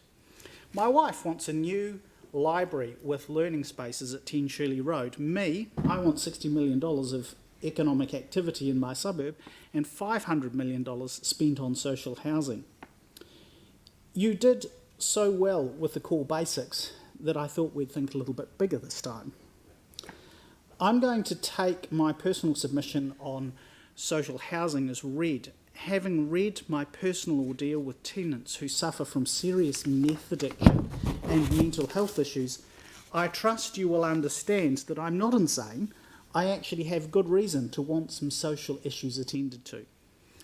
In 2019, social housing advocate Stephen McPake and I created a website, oursocialhousing.nz, in an attempt to better present information about the city's social housing portfolio that was buried in a number of massive council reports made available to election candidates. I put the data in a database along with other civic information to analyse a better understanding. I had no idea the portfolio was worth close to $400 million. We have $400 million of assets barely serving 2,000 households. Well, we have 1,900 still on the social housing waiting list. This simply isn't good enough. Our website contains lots of research and attitude about policy. Our mission today is to present that in a more formal setting and ask you to better empower staff to do more, much more, with the public civic assets we have. For example, in Shirley we currently have some rundown social housing and an undersized library facility that aren't serving the needs of the community as well as they could. We have AMP Capital owning the Palms Mall, $153 million of rateable value. Roger O'Callaghan, come and join us. In Riccarton, the mall is worth $523 million, or in other words, $1.2 million versus $4 million in annual rates revenue. My concern is that Civic is a roadblock. The Palms lost Kmart in the last LTP term and is landlocked from expansion. Council needs to trade. Councillor Chen asked how much a new Civic space would impact rates. Well, Councillor, my question is how much is not building a new facility at 10 Shirley Road actually costing the economic development of the city? Infill housing, which everyone in our area agrees is happening and must happen, is putting more and more pressure on existing assets. I took a quick trip from my house in Richmond to our property in Mariehow. Here's a quick snapshot of vacant land. I know we have a land crisis right now, right? Empty, undeveloped sections sitting on council infrastructure. Not just one, or two, or three. 11 empty sections that could have housing built on them right now.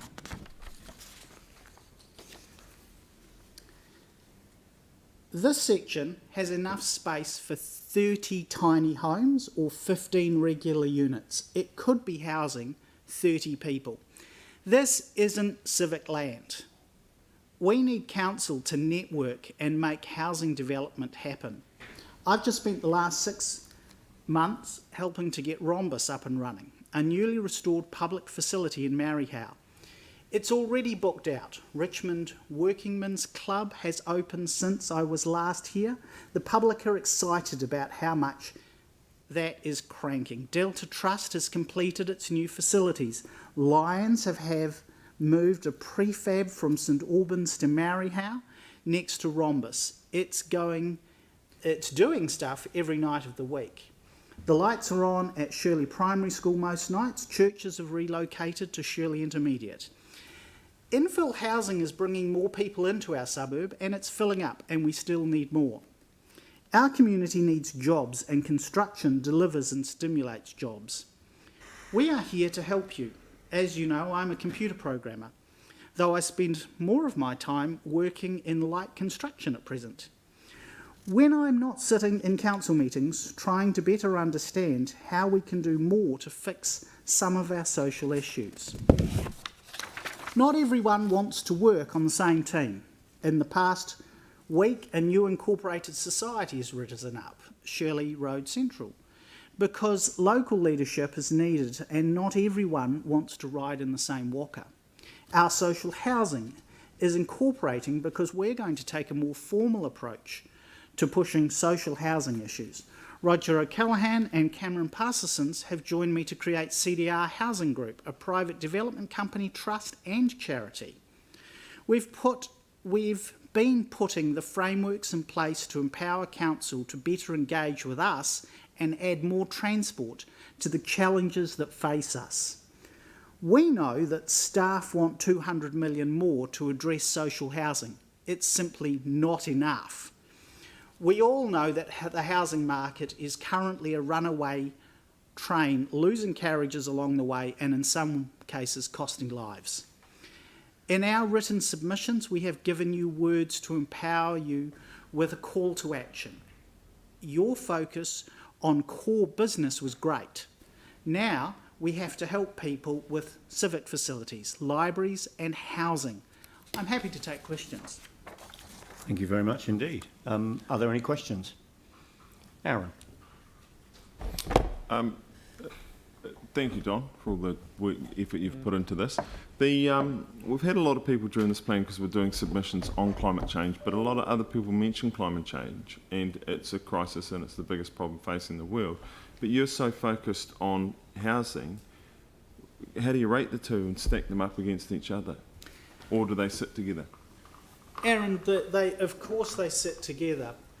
One of the things with the quality of housing stock in the council's facilities is that it's ageing. If you look at our website, this is one of the things we presented, was the age of the stock. The carbon footprint of energy use from things like healthcare, the program the council did in the last couple of years with putting heat pumps in, what's that saving in energy? Stephen McPake was here in front of you recently talking about his bill going from $320 a month to $120 a month.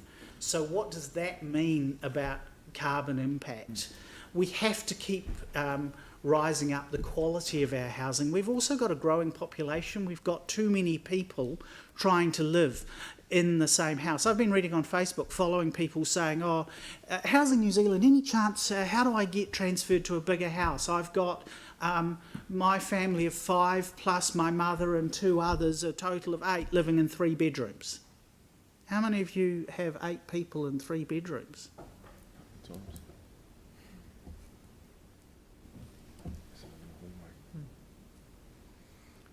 Are there further questions? Phil. Don, if that 10 Shirley Road thing was built, the community centre could go there, or the council building that is in the library at the Palms could go there? Yes, that building at the Palms actually houses 3 different groups. One is the library facility, the other is the Burwood Coastal Facility, and the last is the Post Shop and Service Centre. Some of that needs to go out. Sorry, Phil. Some of it needs to go out to discussion a bit with those stakeholder groups. My opinion, personal opinion, is that the library staff move down to 10 Shirley Road, but the coastal governance group probably need to move more into coastal towards Burwood, and the service centre probably needs to stay actually inside the mall where the retail is, because it's there with the NZ Post attachment. People buy things in the mall and then they want to post them. But where that existing library service centre and that is sitting, that's stopping the Palms. Yes, that is the point. That was part of the point. Sorry if that wasn't very clear. Is that it's a roadblock. The Palms can't develop to the south. Expand. They can't expand in any direction except into the north. And currently, we've got Civic assets sitting in the way of that. Because they own other buildings. Yeah, they do. They own the housing out to the northeast, and then right round to where a number of other commercial properties are. So they've already been quite active in buying up the neighbouring properties as they've come available. Thank you. Thank you. No further questions? All right, Don, thanks very much indeed for taking the time to present to us this afternoon and for a very visual presentation as well. Thanks very much indeed. Thank you, Andrew. Can I just quickly add one last thing before I leave? I'd like to put a shout out to the tech team here because a number of years ago I complained about the quality of live streaming and they have done an outstanding job, both the council team. I believe there are 2 companies involved with actually getting this broadcast out onto the internet and recorded. And I think I'd like to just acknowledge the hard work those guys have done. Thank you. Thank you very much indeed. All right, so we've got 2 further submitters to hear from this afternoon. So Sarah Epperson from Public Health Association of New Zealand, who is not yet here. Should be minutes away. Okay, and David Plom. We're just trying to get hold of him. I think he's here, but we're just trying to get hold of him. All right, so we might just sit at ease until Sarah arrives. We're expecting her just to be a couple of minutes away. Yeah. All right, great. So we'll just wait for Sarah to arrive. That's fine. Thank you.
So David Plom, Sumner Redcliffe's Anglican Church, good to have you with us.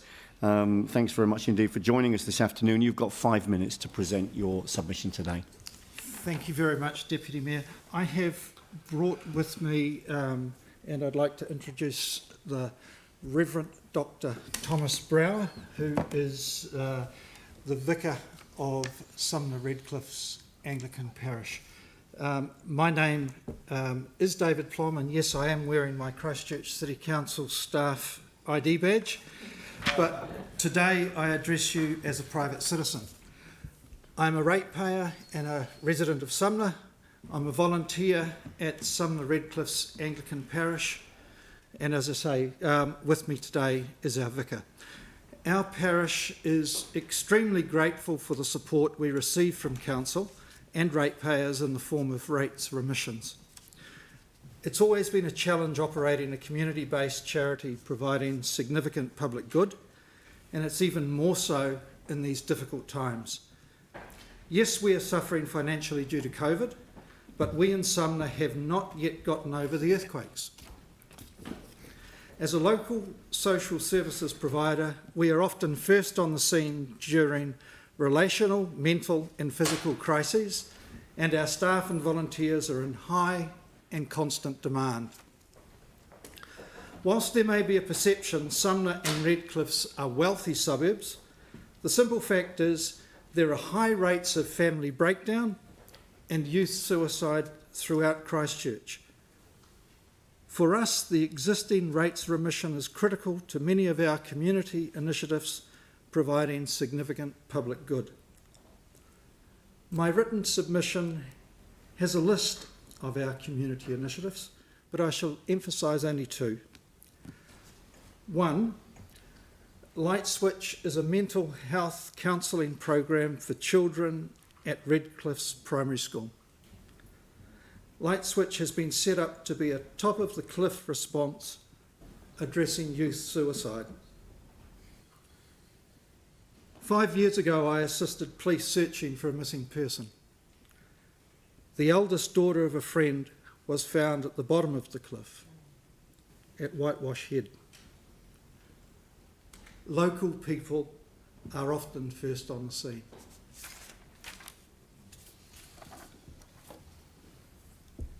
After the 2011 earthquake series, Sumner Redcliffe's Anglican Parish lost all our property on Wakefield Ave in Sumner when we were red zoned. We lost our Sumner church, our hall, our offices and our vicarage. We lost our land and we lost our place in our community. Since the earthquakes, we have bought the 120-year-old Methodist church on Nyland Street in Sumner. So now we have a place back in Sumner, but the hard work is ahead of us. Young and old, we have dreams to repurpose, renovate and rebuild. The second community activity I want to bring to your attention is our youth work at Nyland Street. We provide weekly activities to engage local community high school youth. We provide indoor skateboarding and camps. We teach on values, community ethics and morality. We would not have been able to provide a large enough building to accommodate 50 to 60 young people from our local community in Sumner had we not been subsidised by our rates remission. We are excited Council have approved the construction of the Sumner Skateboard Park. Thank you. We agree that providing a skateboard ramp for youth in Sumner is a significant public good. But did you know we have an indoor skateboard ramp in the old church hall in Nyland Street? Yes, we have leaky and rotten old buildings, and yet we are not so precious that we stop the neighbourhood kids riding skateboards inside them. We have very little free cash to fund our charitable activities, providing significant public good, but we still have some earthquake money set aside in a building fund. But are we too rich for a rates remission? If the proposed policy for charities are to be applied to church groups, and if our building fund is excluded from rates remission, Sumner Redcliffe's Anglican parish would need to reduce its services somehow to offset this cost increase. Wages are a big part of our costs. Would we look at cutting funding for a youth worker? Or a pastoral care worker? Or a mental health counsellor? I don't know. I don't believe that the proposed rates remission change has been adequately considered by Council, and we ask that Council drop the proposed rates remission policy from the long-term plan. Thank you.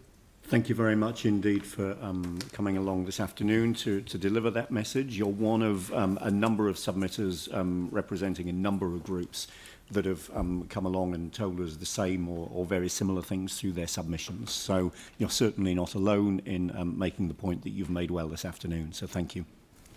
Thank you very much indeed. Thank you. Thank you, Councillor.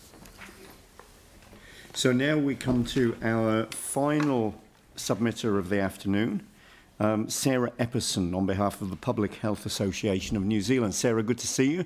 Thanks for joining us this afternoon, and you've got 5 minutes to present your submission today. Fantastic, thank you. Had no idea I was the grand finale. So my name's Sarah Epperson. I'm the chair of the local branch of the Public Health Association of New Zealand. We are an organization that seeks to provide a forum for information, debate, and action on public health issues in New Zealand. So when we talk about public health, we're not just talking about the kind of services that individuals get at a hospital or with their GP. We're talking about the sorts of interventions at a population level that promote and protect health. I know a few of you will have are well versed in health and public health, so probably no further explanation needed there. Our members of our local branch wanted to share our perspective with you on a few items that jumped out to us in the LTP. We really recognize that the Christchurch City Council creates a lot of health and well-being in our city. And some of the ways we do that are through really outstanding local initiatives and services. many of us in our branch know about those firsthand. One of our members brought to our attention that one of the libraries whose hours are proposed to be cut, it's the library that he attends with his whānau nearly every weekend. We were really surprised to hear about the proposed cuts to library hours, especially considering that resident feedback consistently shows that libraries are among our most cherished local assets. And we'd really like to invite the council to reconsider that cut. Similarly with the art gallery cuts, there's a proposal to reduce some of the outreach programs to the art gallery. We know that access to the arts is really integral to supporting people's health and well-being, developing a sense of identity and belonging. We'd really love to see the outreach programs continue. And community grants funding as well. It looks like that money is set to dwindle, and that's at a really surprising time. We're still in the midst of a global pandemic, and some of the best way that we can support our people is through community-led action, and much of that is often funded by local councils. So we'd really love to see this funding be at least maintained, if not increased. These are exactly the sorts of things that support community resilience and build social capital, and also really exemplifies community governance, which I think this council has stood for a long time. So many of those funding decisions are made at a really local level. Would be great to see that maintained. We saw many things in the LTP that in the direction of transport that we thought were worth commending. We really appreciate the cycleway investment, the acceleration of funding there, and we support the ongoing renewal of roads and footpaths. Any way we can encourage active transport and better public transportation is good for our individual health, our community health, and our environmental health. If there were funds to support growth that are targeted at developments where there's good public transport, walking and cycling connections, and corridor improvements, we'd be supportive of that. And we'd also like for the council to reconsider the decision to close the Rickerton Bus Lounge. It's a pretty important piece of public transportation infrastructure. And the last thing we wanted to talk about was climate harm, although I understand you'll be hearing from others sometime next week about your climate change strategy. Some of the harms that we'll face as a result of climate degradation will be social ones. And in order to help support people through the psychosocial impacts of climate degradation, we would really love it if among the climate-focused community projects, there was a chance to specifically name the sorts of things that help people come together to look after each other and look after the environment as well, because that's really going to be the only way that we can respond and adapt through climate harm, as if we're supported to do that together. I've got 30 seconds left if anyone has a burning question. The grand finale to the grand finale. Sam. Thank you very much. This has been really useful. So I guess looking at the mental health and stress and things like that, I just wondered if you had a view on like the rates increases as such. So you've talked about the things that you do want to keep, but that financial pressure on families. Did the organisation have a view on whether we've got that right, or because there's obviously a trade-off to the things you've talked about in here do come at a cost. So do you have a view on that? We didn't develop a view together on that in particular, but what I can tell you is when we were thinking about the sort of mental health lens, the sorts of things that tend to promote mental health and well-being are, do people have a chance to participate in society? Do they have local assets, and do they have a sense of control? I'd love to try to put that same sort of lens over the question you've just asked really rapidly, but I will invite you to consider that yourselves instead. All right, Sarah, thank you very much indeed for taking the time to come and present to us this afternoon. Thanks very much indeed for the submission. Thank you. All right, so that brings us to the end of this afternoon's session. So now I'll adjourn the meeting to 2 o'clock tomorrow, Wednesday the 19th of May, when we'll be hearing from submitters on the climate change strategy. So I'm adjourning the meeting until 2 o'clock tomorrow afternoon. Thank you.